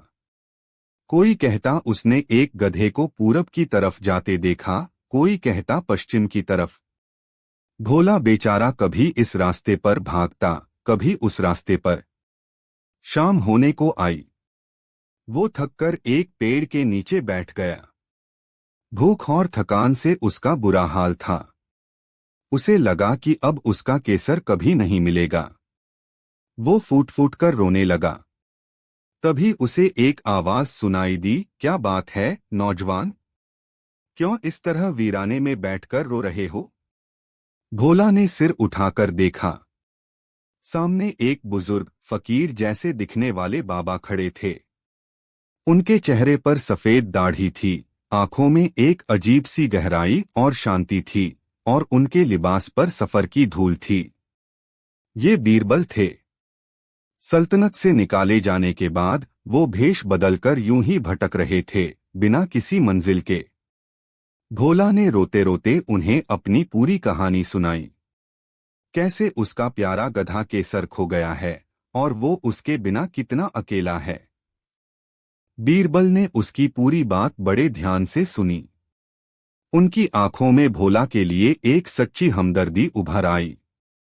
उन्होंने अपने जीवन में बड़े बड़े मसले हल किए थे, सल्तनतों के मुकद्दर तय किए थे, पर आज उनके सामने एक धोबी के खोए हुए गधे का मसला था। और न जाने क्यों उन्हें ये मसला किसी सल्तनत के मसले से कम नहीं लगा। उन्होंने भोला के कंधे पर हाथ रखा और कहा, हिम्मत मत हारो बेटे, हम मिलकर तुम्हारे केसर को ढूंढेंगे। पर पहले ये बताओ कि तुम्हारा केसर कैसा था? उसकी कोई आदत, कोई खास बात? भोला की आंखों में एक चमक आई। हाँ बाबा, मेरा केसर बहुत समझदार था। जब मैं कभी उदास होता था तो वो अपना मुंह मेरे कंधे पर रख देता था। और उसे जलेबियां बहुत पसंद थीं। जब भी मैं मेले से आता था तो उसके लिए जलेबियां जरूर लाता था। बीरबल मुस्कुराए। ठीक है, चलो यहाँ पास के कस्बे में चलकर पता करते हैं। वो दोनों पास के कस्बे में पहुंचे। बीरबल ने भोला को एक हलवाई की दुकान पर बिठाया और उसके लिए गर्म जलेबियां खरीदी। फिर वो उसे लेकर कस्बे के सबसे व्यस्त चौराहे पर खड़े हो गए। उन्होंने भोला से कहा, अब तुम जोर जोर से अपने केसर को पुकारो, ऐसे जैसे तुम उसे रोज पुकारते थे। भोला को ये अजीब लगा, पर उसने ऐसा ही किया। वो जोर जोर से चिल्लाने लगा, केसर, ओ केसर, कहाँ है तू मेरे लाल। लोग उन्हें हैरत से देखने लगे। कुछ बच्चे हंसने भी लगे। भोला को बहुत शर्म आ रही थी, पर बीरबल ने उसे हिम्मत दी। कुछ देर बाद जब कोई नतीजा नहीं निकला, तो बीरबल ने एक नया काम किया। उन्होंने एक मुनादी वाले को बुलाया, उसे कुछ पैसे दिए और कहा, पूरे कस्बे में ये ऐलान कर दो कि जो कोई भोला धोबी के गधे केसर को ढूंढ कर लाएगा, उसे 100 सोने की मोहरें इनाम में दी जाएंगी। 100 सोने की मोहरें एक गधे के लिए। भोला का तो मुंह खुला का खुला रह गया। बाबा, आप ये क्या कर रहे हैं? मेरे पास तो 100 पैसे भी नहीं हैं। बीरबल ने शांत स्वर में कहा, तुम फिक्र मत करो, बस देखते जाओ। इनाम की खबर कस्बे में आग की तरह फैल गई। हर कोई उस कीमती गधे की तलाश में जुट गया, पर शाम तक भी केसर का कुछ पता नहीं चला। अब भोला पूरी तरह से नाउम्मीद हो गया था। देखा बाबा, मेरा केसर चला गया, अब वो कभी नहीं मिलेगा। बीरबल अभी भी शांत थे। सब्र करो भोला, रात होने दो। रात में जब पूरा कस्बा सो गया, तो बीरबल भोला को लेकर कस्बे के बाहर एक सुनसान जगह पर आए। उन्होंने अपने थैले से एक छोटी सी मशाल निकाली और उसे जलाया। अब बताओ भोला, बीरबल ने पूछा, जब तुम बहुत थक जाते थे या जब तुम्हारा दिल बहुत भारी होता था, तो तुम केसर को लेकर कहाँ जाते थे? कोई ऐसी जगह जहां तुम्हें और उसे सबसे ज्यादा सुकून मिलता हो? भोला ने कुछ देर सोचा, फिर उसकी आंखों में आंसू आ गए। हाँ बाबा, एक जगह है। कस्बे के बाहर नदी के उस पार एक पुराना शिव मंदिर है। जब मेरी बीवी जिंदा थी, तो हम दोनों वहां अक्सर जाते थे। उसके गुजर जाने के बाद जब भी मुझे उसकी याद आती थी, तो मैं केसर को लेकर वहीं चला जाता था। वो घंटों मेरे पास चुपचाप खड़ा रहता था, जब तक मेरा मन हल्का नहीं हो जाता। बीरबल की आंखों में एक चमक कौंध गई। चलो, उन्होंने कहा। वो दोनों नदी पार करके उस पुराने वीरान मंदिर की तरफ बढ़े। चांदनी रात में मंदिर का खंडहर बहुत रहस्यमय लग रहा था। जैसे ही वो मंदिर के पास पहुंचे, उन्हें एक जानी पहचानी आवाज सुनाई दी, ढेंचू, ढेंचू। भोला की आंखें खुशी से भर गईं। केसर। वो दौड़कर मंदिर के पीछे गया और वहां एक इमली के पेड़ से बंधा हुआ केसर खड़ा था। वो थोड़ा कमजोर लग रहा था, पर जिंदा था। भोला उससे लिपटकर रोने लगा। केसर भी प्यार से अपनी गर्दन भोला के कंधे पर रगड़ने लगा। पर बीरबल हैरान थे। केसर यहां खुद तो नहीं आ सकता था। उसे कोई यहां लाया था, और उसे यहां क्यों छोड़ा गया था? तभी उन्हें कुछ लोगों के बात करने की आवाज आई। वो मंदिर के खंडहर में छुपे हुए थे। बीरबल ने भोला को चुप रहने का इशारा किया और छिपकर उनकी बातें सुनने लगे। एक आदमी कह रहा था, उस्ताद, आपकी तरकीब काम कर गई। 100 सोने की मोहरों के लालच में पूरा कस्बा गधे को ढूंढ रहा है, और किसी को शक भी नहीं हुआ कि गधा तो हमने ही चुराया है। दूसरा आदमी हंसा। और अब जब सब सो गए हैं, हम इस गधे को लेकर आराम से यहां से निकल जाएंगे। सुबह तक हम बहुत दूर होंगे। ये दो चोर थे जिन्होंने केसर को चुराया था। लेकिन जब उन्होंने 100 सोने की मोहरों का ऐलान सुना, तो वो लालच में आ गए। उन्होंने सोचा कि वो रात में गधे को लेकर भागने की बजाय उसे कहीं छुपा दें और सुबह खुद ही उसे ढूंढकर इनाम लेने पहुंच जाएं। और छुपाने के लिए उन्हें इस वीरान मंदिर से बेहतर कोई जगह नहीं मिली। बीरबल को सारी कहानी समझ में आ गई। उन्होंने भोला को इशारा किया और दोनों चुपचाप वहां से खिसक आए। वो सीधे कस्बे के कोतवाल के पास गए और उसे सारी बात बताई। कोतवाल ने सिपाहियों के साथ जाकर उन दोनों चोरों को रंगे हाथों पकड़ लिया। सुबह तक भोला का केसर उसके पास था और चोर सलाखों के पीछे। भोला ने हाथ जोड़कर बीरबल के पैर पकड़ लिए। बाबा, आप कोई आम इंसान नहीं हैं, आप देवता हैं। आपने मेरे केसर को मुझसे मिला दिया। मैं आपका ये एहसान जिंदगी भर नहीं भूलूंगा। बीरबल ने उसे उठाकर गले लगा लिया। मैंने कुछ नहीं किया भोला। जो किया तुम्हारे केसर ने किया। और इसी पल बीरबल को कुछ चौंका। एक गहरी बात उनके जहन में बिजली की तरह कौंधी। उन्होंने भोला से पूछा, जब केसर तुमसे बिछड़ा तो वो भागकर किसी बाजार या किसी दूसरी अच्छी जगह क्यों नहीं गया? वो उन चोरों के साथ भागकर इस वीरान मंदिर में ही क्यों आया? भोला ने मासूमियत से जवाब दिया, शायद इसलिए बाबा, क्योंकि ये जगह मेरे दिल के सबसे करीब है। केसर जानता था कि मैं अगर उसे कहीं ढूंढने आऊंगा तो यहां जरूर आऊंगा। बीरबल सन्न रह गए। एक गधा, एक जानवर जिसे लोग बेअक्ल समझते हैं, वो भी अपने मालिक की सबसे गहरी भावना, उसके सबसे निजी दर्द की जगह को पहचानता है। वो जानता है कि उसके मालिक का दिल कहाँ बसता है। उसका रिश्ता बोझ ढोने का नहीं, रूह का था। और इसी एहसास ने बीरबल को अंदर तक चौंका दिया। उन्हें अपना दरबार, अपना शहंशाह और अपनी खामोशी याद आ गई। उन्हें समझ आया कि उन्होंने क्या गलती की थी। वो अकबर को अपनी जान से ज्यादा चाहते थे। वो उनके दोस्त थे। पर जब इम्तिहान की घड़ी आई तो उन्होंने अकबर के प्यार पर, उनकी समझ पर भरोसा नहीं किया। उन्हें लगा कि अगर वो सच बताएंगे तो शहंशाह एक बहुत बड़ी मुश्किल में पड़ जाएंगे, एक ऐसे धर्म संकट में जो सल्तनत को हिला देगा। सच ये था कि शहंशाह की वो डायरी बीरबल ने नहीं चुराई थी। वो डायरी खुद शहंशाह अकबर ने एक गहरी निराशा और गुस्से के पल में बीरबल के संदूक में रख दी थी। उस रात अकबर को अपने एक बहुत पुराने सेनापति की गद्दारी का पता चला था, जिस पर वो आंख मूंदकर भरोसा करते थे। इस धोखे से वो इतने टूट गए थे कि उन्हें हर किसी पर शक होने लगा था।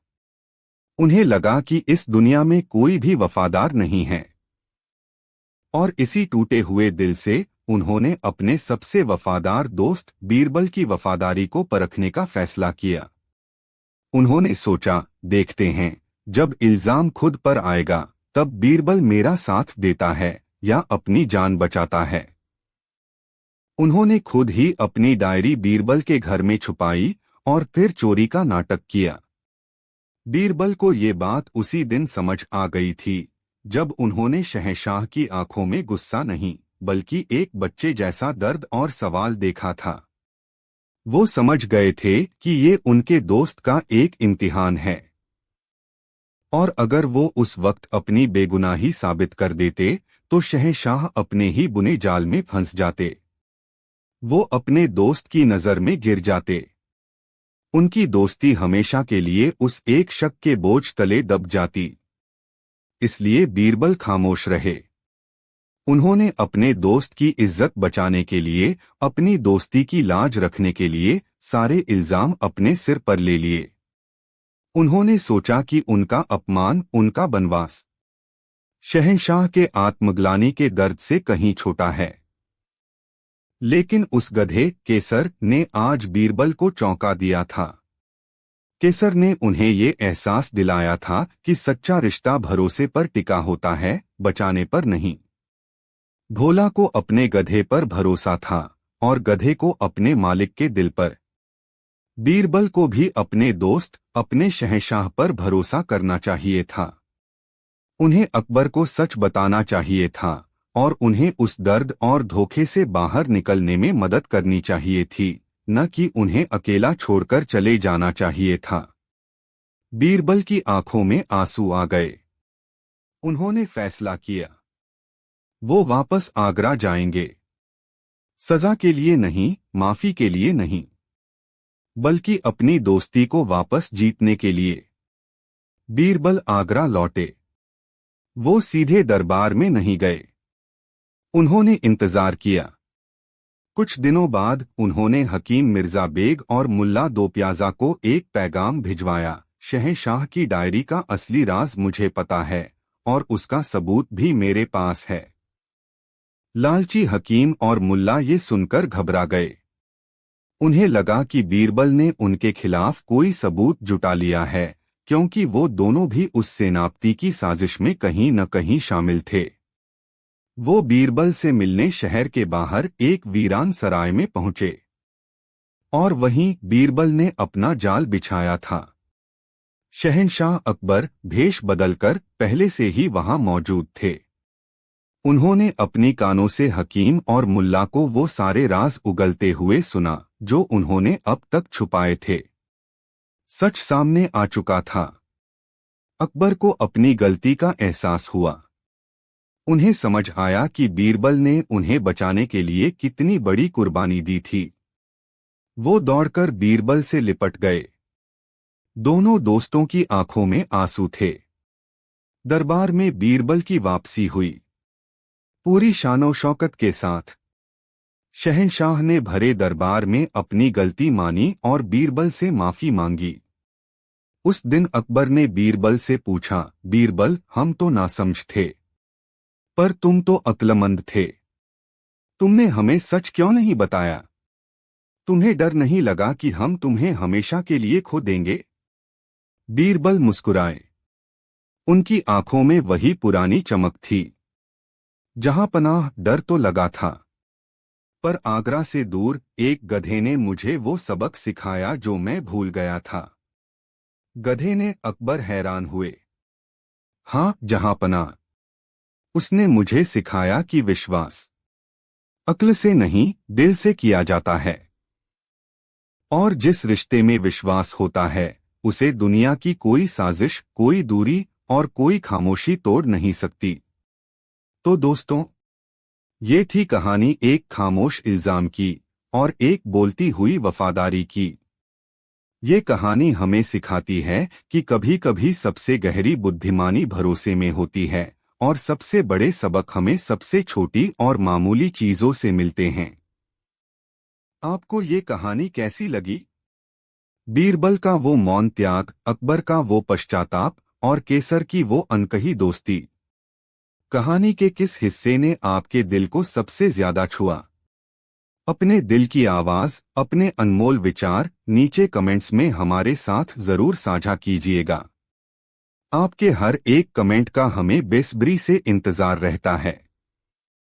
अगर इस दास्तान ने आपको भावनाओं के इस सफर पर ले जाकर कहीं भी छुआ हो, तो इसे अपने दोस्तों और प्रियजनों के साथ शेयर करना न भूलें। शायद ये कहानी किसी टूटे हुए भरोसे को जोड़ने का हौसला दे दे। और हाँ, अगर आप हमारे इस चैनल पर नए हैं, तो इस परिवार का हिस्सा बनने के लिए सब्सक्राइब का बटन जरूर दबाइएगा, ताकि हम और आप मिलकर कहानियों के इस खूबसूरत समंदर में ऐसे ही गोते लगाते रहें। वाह, यह एक और गहरी और आत्मा को छू लेने वाली कहानी की चुनौती है। मैं एक ऐसी दास्तां बुनूंगा जो पागलपन और समझदारी के बीच की महीन रेखा पर चलेगी और श्रोताओं को यह सोचने पर मजबूर कर देगी कि असली समझदारी क्या है, दुनिया को जीतना या खुद को जान लेना। तो अपनी आंखें बंद कर लीजिए और मेरे साथ चलिए आगरा की उन गलियों में, जहां एक पागल की खामोशी सबसे बड़े ज्ञानियों के शोर पर भारी पड़ गई थी। नमस्कार दोस्तों, कहानियों के इस कारवां में आपका एक बार फिर से स्वागत है। आज की कहानी किसी तख्तोताज या जंगोजदल की नहीं है। ये कहानी है एक ऐसे इंसान की जिसे दुनिया पागल कहती थी, पर उसकी आंखों में एक ऐसी गहराई थी जिसमें झांकने वाला हर इंसान अपनी असलियत देख लेता था। ये दास्तां है उस रोज की जब हिंदुस्तान के सबसे अक्लमंद इंसान बीरबल की सारी अक्लमंदी एक पागल के सामने घुटने टेक गई थी। तो आइए महसूस कीजिए उस पागल की आंखों की खामोशी को और उस खामोशी से पैदा हुए तूफान को। भाग एक, बीरबल और वो पागल जो सबको समझदार बनाता था। आगरा में उन दिनों एक अजीब सी हवा बह रही थी। यमुना के घाटों पर जहां रोज सुबह शाम जिंदगी का मेला लगता था, वहां एक नया तमाशा शुरू हो गया था। एक पागल। कोई नहीं जानता था कि वो कहां से आया था। एक सुबह लोगों ने उसे बस यमुना की सीढ़ियों पर बैठे हुए पाया। अधेड़ उम्र, उलझे हुए बाल, चिथड़ों में लिपटा जिस्म और आंखों में एक अजीब सा ठहराव, जैसे यमुना का बहता हुआ पानी भी उसके अंदर जाकर ठहर जाता हो। वो कुछ बोलता नहीं था, किसी से कुछ मांगता नहीं था, बस बैठा रहता था। कभी घंटों आसमान को घूरता, कभी लहरों को देखता और कभी बस अपनी ही धुन में मुस्कुरा देता। एक ऐसी मुस्कान जिसमें न कोई खुशी थी न कोई गम, बस एक खालीपन था, एक रूहानी सुकून। लोग उसे पागल कहते थे। बच्चे उसे पत्थर मारते, पर वो उफ तक नहीं करता था। पत्थर उसे छूकर गिर जाते, जैसे वो किसी पत्थर की मूरत हो। धीरे धीरे लोगों ने उसके इर्दगिर्द अजीब बातें महसूस करना शुरू किया। एक दिन शहर का सबसे अमीर और लालची सेठ धनीराम अपने हीरो का थैला वहीं घाट पर भूल गया। जब उसे याद आया तो वो बदहवास भागता हुआ घाट पर पहुंचा। उसका दिल डूब रहा था, पर उसने देखा कि वो पागल आदमी उसके थैले के पास बैठा है और आते जाते आवारा कुत्तों को भगा रहा है ताकि वो थैले को कोई नुकसान न पहुंचाए। सेठ ने जब थैला उठाया तो पागल ने उसकी तरफ देखा तक नहीं, बस मुस्कुरा दिया। उस एक मुस्कान ने सेठ धनीराम को उसकी दौलत की क्षणभंगुरता का एहसास करा दिया। कहते हैं उस दिन के बाद सेठ ने अपनी आधी दौलत गरीबों में बांट दी। एक और किस्सा मशहूर हुआ। दो भाई जमीन के एक छोटे से टुकड़े के लिए सालों से लड़ रहे थे। मामला कचहरी तक पहुंच गया था, पर फैसला नहीं हो पा रहा था। एक दिन गुस्से में लड़ते लड़ते वो उसी घाट पर पहुंच गए। पागल ने उन्हें देखा। वो उठा, उसने जमीन से एक लकड़ी उठाई और उन दोनों भाइयों के बीच एक लकीर खींच दी। फिर उसने उन दोनों की आंखों में देखा और उस लकीर को अपने पैर से मिटा दिया। बस इतना ही। दोनों भाई एक दूसरे को देखते रह गए। उन्हें अचानक अपनी लड़ाई कितनी बेमानी और छोटी लगने लगी। वो एक दूसरे के गले लगकर रो पड़े और उन्होंने वो जमीन गांव के यतीमखाने को दान कर दी। ऐसी न जाने कितनी ही कहानियां उस पागल से जुड़ने लगीं। वो कुछ नहीं करता था, पर उसकी मौजूदगी में लोगों को अपनी उलझनों के जवाब खुद ब खुद मिल जाते थे। वो एक आईना बन गया था जिसमें हर कोई अपना असली चेहरा देख सकता था। लोग अब उसे पागल नहीं, खामोश बाबा कहने लगे थे। ये बातें जब दीवाने खास तक पहुंची तो शहंशाह अकबर की भी उत्सुकता जागी। ये कौन है बीरबल, उन्होंने पूछा। कोई कहता है पागल है, कोई कहता है पहुंचा हुआ वली। हकीकत क्या है? बीरबल, जो हमेशा तर्क और बुद्धि की बात करते थे, मुस्कुराए। जहां पनाह दुनिया में भीड़ अक्सर भेड़चाल चलती है। किसी एक की आस्था पूरी भीड़ की आस्था बन जाती है। यकीनन कोई चालाक आदमी होगा जो खामोशी का ढोंग करके लोगों को बेवकूफ बना रहा होगा। आप हुक्म दें तो मैं अभी जाकर उसकी असलियत सामने ले आता हूं। अकबर ने कहा, नहीं बीरबल, हम खुद चलेंगे, आम इंसान के भेष में।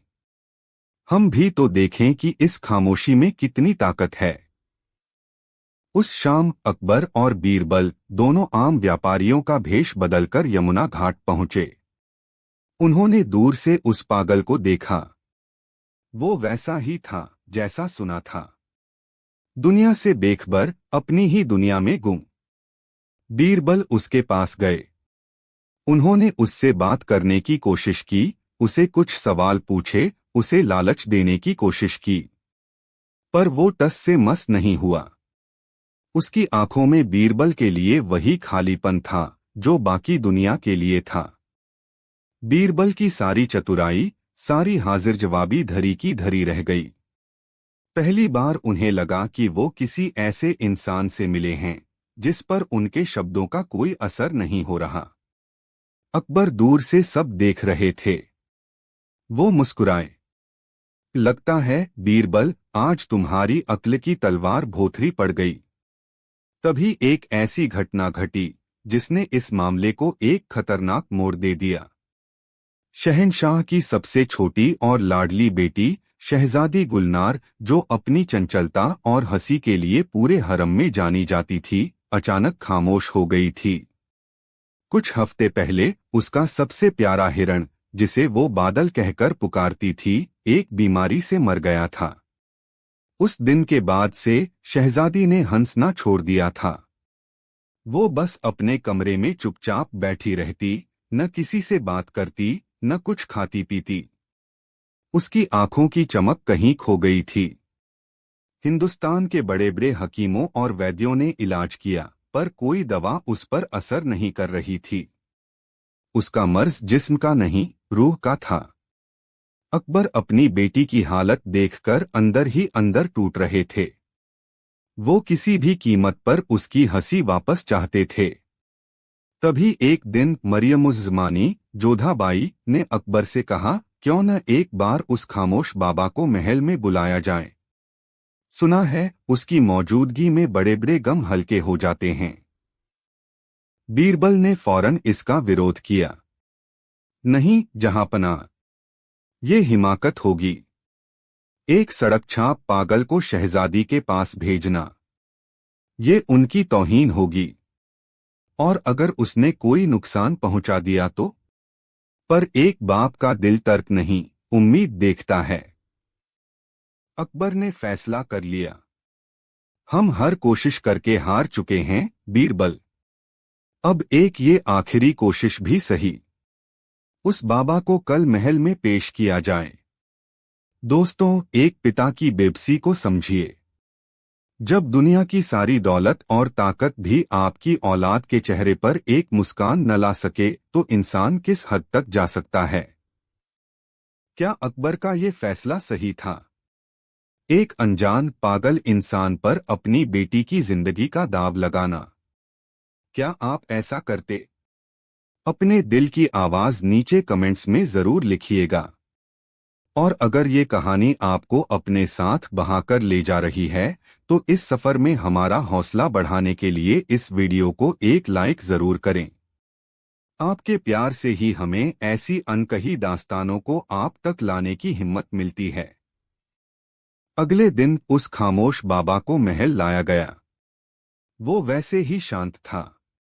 महल की शानो शौकत, सोने चांदी की दीवारें, कीमती कालीन, किसी भी चीज का उस पर कोई असर नहीं हुआ। वो ऐसे चल रहा था जैसे यमुना के घाट पर चल रहा हो। उसे शहजादी गुलनार के खूबसूरत कमरे में ले जाया गया। शहजादी खिड़की के पास एक कुर्सी पर बैठी बाहर शून्य में ताक रही थी। उसके खूबसूरत चेहरे पर उदासी की एक गहरी परत जमी हुई थी। शहंशाह, बेगम और बीरबल सब दरवाजे के पास खड़े देख रहे थे। बाबा ने कमरे में कदम रखा। उसने एक नजर शहजादी को देखा। फिर उसकी नजर कमरे में रखे एक खूबसूरत ईरानी गमले पर पड़ी, जिसमें एक भी फूल नहीं था, बस सूखी मिट्टी थी। बाबा धीरे धीरे उस गमले के पास गया। वो जमीन पर बैठ गया।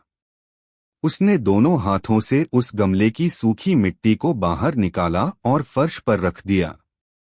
फिर उसने बहुत धीरे धीरे, बहुत प्यार से उस मिट्टी से एक छोटा सा, बहुत ही नाजुक महल बनाना शुरू किया। वो अपनी ही धुन में मगन था। उसकी उंगलियां बड़ी नजाकत से चल रही थीं। वो उस मिट्टी के महल में छोटी छोटी मीनारें बना रहा था, दरवाजे बना रहा था, जैसे वो कोई सच्चा महल बना रहा हो। शहजादी गुलनार, जो हफ्तों से एक ही जगह पत्थर बनी बैठी थी, उसने पहली बार अपनी गर्दन घुमाई। वो उस पागल को ये अजीब हरकत करते हुए देखने लगी। उसकी खाली आंखों में पहली बार हल्की सी उत्सुकता झलकी। कमरे में पूरी खामोशी थी। बस बाबा की उंगलियों की सरसराहट की आवाज आ रही थी। घंटा भर गुजर गया। बाबा ने वो मिट्टी का महल पूरा कर लिया। वो बहुत खूबसूरत लग रहा था, एक बच्चे के ख्वाब जैसा। उसने एक बार अपने बनाए हुए महल को देखा और फिर उसने अपनी आंखें बंद कीं और एक पल में अपने हाथ से उस पूरे महल को जमीन पर बिखेर दिया। उसे वापस मिट्टी में मिला दिया। जो इतनी मेहनत से बनाया था, उसे एक पल में तबाह कर दिया। फिर उसने अपनी आंखें खोलीं और पहली बार सीधे शहजादी गुलनार की आंखों में देखा। उसके चेहरे पर वही शांत, रहस्यमयी मुस्कान थी। और फिर बिना एक शब्द कहे वो उठा और कमरे से बाहर जाने के लिए मुड़ गया। जैसे ही वो मुड़ा, शहजादी गुलनार के मुंह से एक दबी हुई सिसकी निकली और फिर वो फूट फूट कर रोने लगी। हफ्तों की जमी हुई खामोशी आंसुओं के सैलाब में बह निकली। अकबर अपनी बेटी को रोता देखकर गुस्से से भर उठे। ये क्या बदतमीजी है! ये पागल यहाँ मेरी बेटी को और रुलाने आया था। इसने उसे ठीक करने की बजाय और तकलीफ दी है। पकड़ लो इसे, डाल दो इसे जिंदान में। इसकी जुर्रत कैसे हुई शहजादी के साथ ऐसा मजाक करने की। सिपाही उस बाबा की तरफ दौड़े। बीरबल अपनी जगह पर जमे रह गए। वो स्तब्ध थे। उन्होंने देखा था जो हुआ था, पर वो समझ नहीं पा रहे थे कि क्या हुआ था। उन्हें लगा कि वो अपनी जिंदगी की सबसे बड़ी पहेली के सामने खड़े हैं और उनके पास उसका कोई जवाब नहीं है। बाबा ने पलटकर सिपाहियों को नहीं देखा, न ही उसने भागने की कोशिश की। वो बस शांत खड़ा रहा, जैसे उसे पता था कि यही होने वाला है। उसकी आंखों में अब भी वही ठहराव था। दरबार में हंगामा मच गया। शहंशाह का गुस्सा 7वें आसमान पर था। शहजादी बेतहाशा रोए जा रही थी और वो पागल खामोश खड़ा अपनी किस्मत का इंतजार कर रहा था। संगीत यहाँ एक बहुत ही तनावपूर्ण नाटकीय शिखर पर पहुंचकर अचानक कट जाता है और एक गहरी, उदास और विचारशील धुन शुरू होती है। ऐसा लगता है जैसे कहानी का मिजाज अचानक बदल गया हो, जैसे कोई तूफान के बाद की खामोशी हो। भाग 2। जब बीरबल ने खुद को जेल में डलवा लिया। उस रात बीरबल सो नहीं पाए। उनकी आंखों के सामने बार बार वही मंजर घूम रहा था, मिट्टी का वो महल और उसका एक पल में बिखर जाना। शहजादी का वो रोना और बाबा की वो खामोश आंखें। उनकी अक्ल, उनका तर्क सब जवाब दे चुका था। वो जानते थे कि बाबा ने जो किया वो मजाक नहीं था। वो एक गहरा संदेश था, एक रूहानी इलाज था जिसे वो समझ नहीं पा रहे थे। उन्हें लग रहा था कि वो दुनिया के सबसे बड़े ज्ञानी नहीं, बल्कि सबसे बड़े अज्ञानी हैं। बाबा को आगरा के सबसे गहरे और अंधेरे तहखाने में डाल दिया गया था। शहंशाह ने हुक्म दिया था कि उसे कोई खाना पानी न दिया जाए जब तक कि वो अपना मुंह न खोले। अगले दिन बीरबल दरबार में गए। शहंशाह का गुस्सा अभी भी ठंडा नहीं हुआ था। देखा बीरबल, तुम्हारी खामोशी ने हमें क्या दिन दिखाया। उस पागल की वजह से हमारी बेटी की हालत और बिगड़ गई है। हम उसे ऐसी सजा देंगे कि बीरबल ने शहंशाह को बीच में ही टोक दिया। एक ऐसी हरकत जो उन्होंने शायद ही कभी की हो। माफी चाहूंगा जहांपनाह, पर आप गलती कर रहे हैं। गलती? अकबर गरजे। तुम हमें कह रहे हो कि हम गलती कर रहे हैं? हाँ जहांपनाह, बीरबल की आवाज में एक अजीब सा आत्मविश्वास था। हम सब गलती कर रहे हैं। हम उस इंसान को समझने की कोशिश कर रहे हैं जो हमारी समझ से परे है। उसे समझने के लिए हमें उसकी दुनिया में जाना होगा, उसके नजरिए से देखना होगा। क्या मतलब है तुम्हारा? अकबर ने पूछा। मेरा मतलब है जहांपनाह कि मैं भी उस बाबा के साथ उसी तहखाने में रहूंगा। जब तक मैं उसकी खामोशी का मतलब न समझ लूं, मैं बाहर नहीं आऊंगा। पूरा दरबार सन्न रह गया। शहंशाह का सबसे करीबी दोस्त, उनका नवरत्न, एक पागल के लिए खुद को जेल में डलवाना चाहता था। अकबर ने कहा, बीरबल, ये जिद छोड़ दो। तुम हमारे सलाहकार हो, कोई कैदी नहीं। जहांपनाह, बीरबल ने हाथ जोड़ दिए। अगर मैं आपके एक सवाल का जवाब न दे पाऊं तो मैं किस काम का सलाहकार? और मेरा सबसे बड़ा सवाल आज वो बाबा है। मुझे जाने की इजाजत दीजिए। ये मेरी आपसे इल्तिजा है। अकबर अपने दोस्त की आंखों में एक ऐसी जिद देख रहे थे जो उन्होंने पहले कभी नहीं देखी थी। बहुत भारी मन से उन्होंने इजाजत दे दी। ठीक है बीरबल, पर एक शर्त पर। अगर 3 दिन में तुम उस राज से पर्दा नहीं उठा पाए तो तुम चुपचाप बाहर आ जाओगे और उस बाबा का फैसला हम करेंगे। बीरबल मान गए। उन्होंने अपने शाही कपड़े उतारे, एक कैदी का मामूली लिबास पहना और खुद को सिपाहियों के हवाले कर दिया। ये खबर पूरे आगरा में फैल गई। लोग हैरान थे कि बीरबल जैसा समझदार आदमी एक पागल के लिए इतना बड़ा कदम कैसे उठा सकता है। बीरबल को उसी अंधेरे, सीलन भरे तहखाने में ले जाया गया जहां वो बाबा कैद था। तहखाने में घुप अंधेरा था। बस एक कोने में छोटी सी मशाल जल रही थी। हवा में नमी और एक अजीब सी बू थी। बाबा एक कोने में चुपचाप बैठा था, अपनी आंखें बंद किए, जैसे उसे कोई फर्क ही नहीं पड़ता कि वो महल में है या तहखाने में। बीरबल उसके पास जाकर बैठ गए। उन्होंने कुछ नहीं कहा। वो जानते थे कि शब्दों से यहां कोई काम नहीं बनेगा। पहला दिन गुजर गया। दोनों खामोश बैठे रहे। सिपाही जब खाना लेकर आए तो बाबा ने उसे छुआ तक नहीं। बीरबल ने भी खाना नहीं खाया। दूसरा दिन गुजर गया। वही खामोशी। बीरबल का दिमाग हजारों सवालों से जूझ रहा था। वो बाबा के चेहरे को देखते, उसकी सांसों को सुनते और उस राज को समझने की कोशिश करते।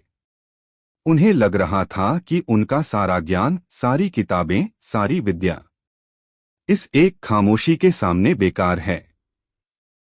दूसरे दिन की रात को बीरबल की हिम्मत जवाब देने लगी। उन्हें लगा कि उन्होंने बहुत बड़ी गलती कर दी है। तभी बाबा ने अपनी आंखें खोलीं।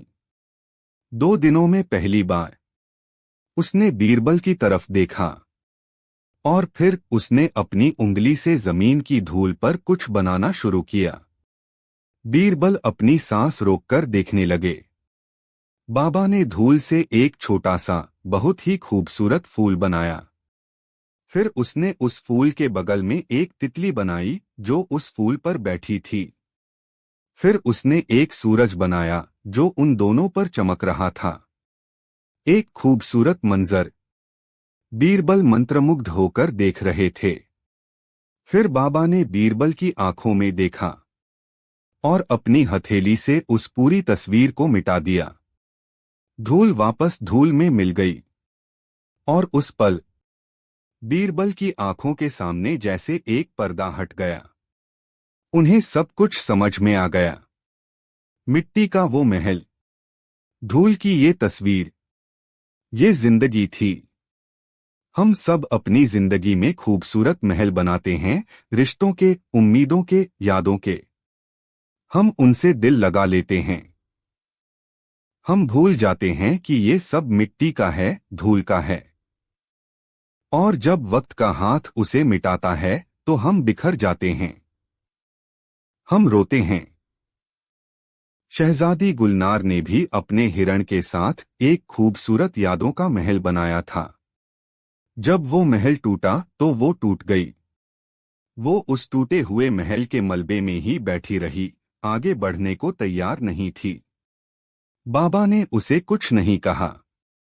उसने बस उसे आईना दिखाया। उसने उसके सामने एक महल बनाया और उसे मिटा दिया। ये बताने के लिए कि बनाना और मिटना, पाना और खोना, यही जिंदगी का नियम है। अगर तुम एक महल के टूटने पर रोती रहोगी तो तुम कभी दूसरा, नया और खूबसूरत महल नहीं बना पाओगी। शहजादी का रोना, वो और ज्यादा दुहक का नहीं बल्कि समझ का रोना था। वो अपने दुहक से आजाद हो रही थी। बीरबल की आंखों में आंसू आ गए। उन्होंने उस बाबा के आगे सिर झुका दिया। वो पागल नहीं था, वो गुरु था। एक ऐसा गुरु जो शब्दों से नहीं, खामोशी से सिखाता था। तभी तहखाने का दरवाजा खुला। शहंशाह अकबर खुद वहां आए थे। वो परेशान थे। बीरबल, चलो बाहर, 3 दिन पूरे होने वाले हैं। बीरबल उठे। उनकी आंखों में एक नई चमक थी। हाँ जहांपनाह, मैं बाहर आने को तैयार हूं, क्योंकि मुझे मेरा जवाब मिल गया है। वो शहंशाह को लेकर सीधा शहजादी गुलनार के कमरे में गए। कमरे का मंजर बदला हुआ था। शहजादी अब रो नहीं रही थी। वो जमीन पर बैठी थी और अपने छोटे छोटे हाथों से मिट्टी के छोटे छोटे महल बना रही थी। वो एक महल बनाती, उसे देखती, मुस्कुराती, और फिर खुद ही उसे मिटा देती, और फिर एक नया महल बनाने लगती। उसके चेहरे पर हफ्तों बाद एक सुकून भरी, सच्ची मुस्कान थी। अकबर ये देखकर हैरान रह गए। उनकी आंखों से खुशी के आंसू बहने लगे। बीरबल ने कहा, जहांपनाह, हम जिसे पागल समझ रहे थे वो हकीमों का हकीम है। उसने शहजादी को जिंदगी का सबसे बड़ा सबक सिखाया है, द आर्ट ऑफ लेटिंग गो। किसी चीज से इतना भी दिल न लगाओ कि उसके टूटने पर तुम खुद टूट जाओ। हर अंत एक नई शुरुआत का मौका होता है। अकबर ने शर्मिंदगी से सिर झुका लिया। उन्होंने फौरन उस बाबा को रिहा करने का हुक्म दिया। जब सिपाही तहखाने में पहुंचे तो उन्होंने देखा तहखाना खाली था। बाबा वहां नहीं था। वो कहाँ गया, कैसे गया, कोई नहीं जानता। जैसे वो हवा से आया था वैसे ही हवा में गायब हो गया था। उस दिन के बाद बीरबल बदल गए। उनकी अक्ल में अब दिल भी शामिल हो गया था। वो समझ गए थे कि सबसे बड़ी समझदारी किताबों में नहीं, जिंदगी को उसकी सच्चाई में स्वीकार करने में है। कभी कभी जब वो और अकबर अकेले होते तो अकबर उनसे पूछते, बीरबल वो कौन था? और बीरबल मुस्कुराकर कहते, शायद हमारी ही आत्मा थी, जहांपना, जो हमें ये याद दिलाने आई थी कि हम सब मिट्टी के बने हैं और एक दिन मिट्टी में ही मिल जाना है। और इस बनाने और मिटने के खेल का नाम ही जिंदगी है। संगीत धीरे धीरे बहुत ही भावुक, शांत और रूहानी हो जाता है। नैरेटर। तो दोस्तों, ये थी कहानी एक पागल और एक समझदार की, या शायद एक समझदार और एक उससे भी ज्यादा समझदार की। ये कहानी हमें बताती है कि सच्चा ज्ञान बड़ी बड़ी बातों में नहीं बल्कि जिंदगी के छोटे छोटे इशारों को समझने में है। आपको ये कहानी कैसी लगी? उस खामोश बाबा का वो अनोखा इलाज और बीरबल का वो खुद को जेल में डालने का फैसला। कहानी के किस हिस्से ने आपको सबसे ज्यादा सोचने पर मजबूर किया? क्या आप मानते हैं कि कभी-कभी खामोशी शब्दों से ज्यादा ताकतवर होती है? अपने दिल के हर ख्याल को, हर एहसास को नीचे कमेंट्स में जरूर लिखिएगा। आपके विचारों को पढ़ना हमारे लिए एक अनमोल तोहफा है। अगर इस दास्तान ने आपकी रूह को कहीं छुआ हो, तो इसे अपने उन दोस्तों के साथ जरूर साझा कीजिएगा जो जिंदगी की गहरी परतों को समझना पसंद करते हैं। और अगर आप इस महफिल में पहली बार आए हैं, तो हमारे इस परिवार का हिस्सा बनने के लिए चैनल को सब्सक्राइब करना न भूलिएगा। हम यहीं ऐसी ही और कहानियों के साथ आपका इंतजार करेंगे। अगली कहानी तक अपना और अपनी यादों के महलों का ख्याल रखिएगा। अलविदा। धन्यवाद दोस्तों, मिलते हैं अगली कहानी में। जब तक के लिए बनाए रहिए हमारे साथ मनीषा हिंदी स्टोरी में।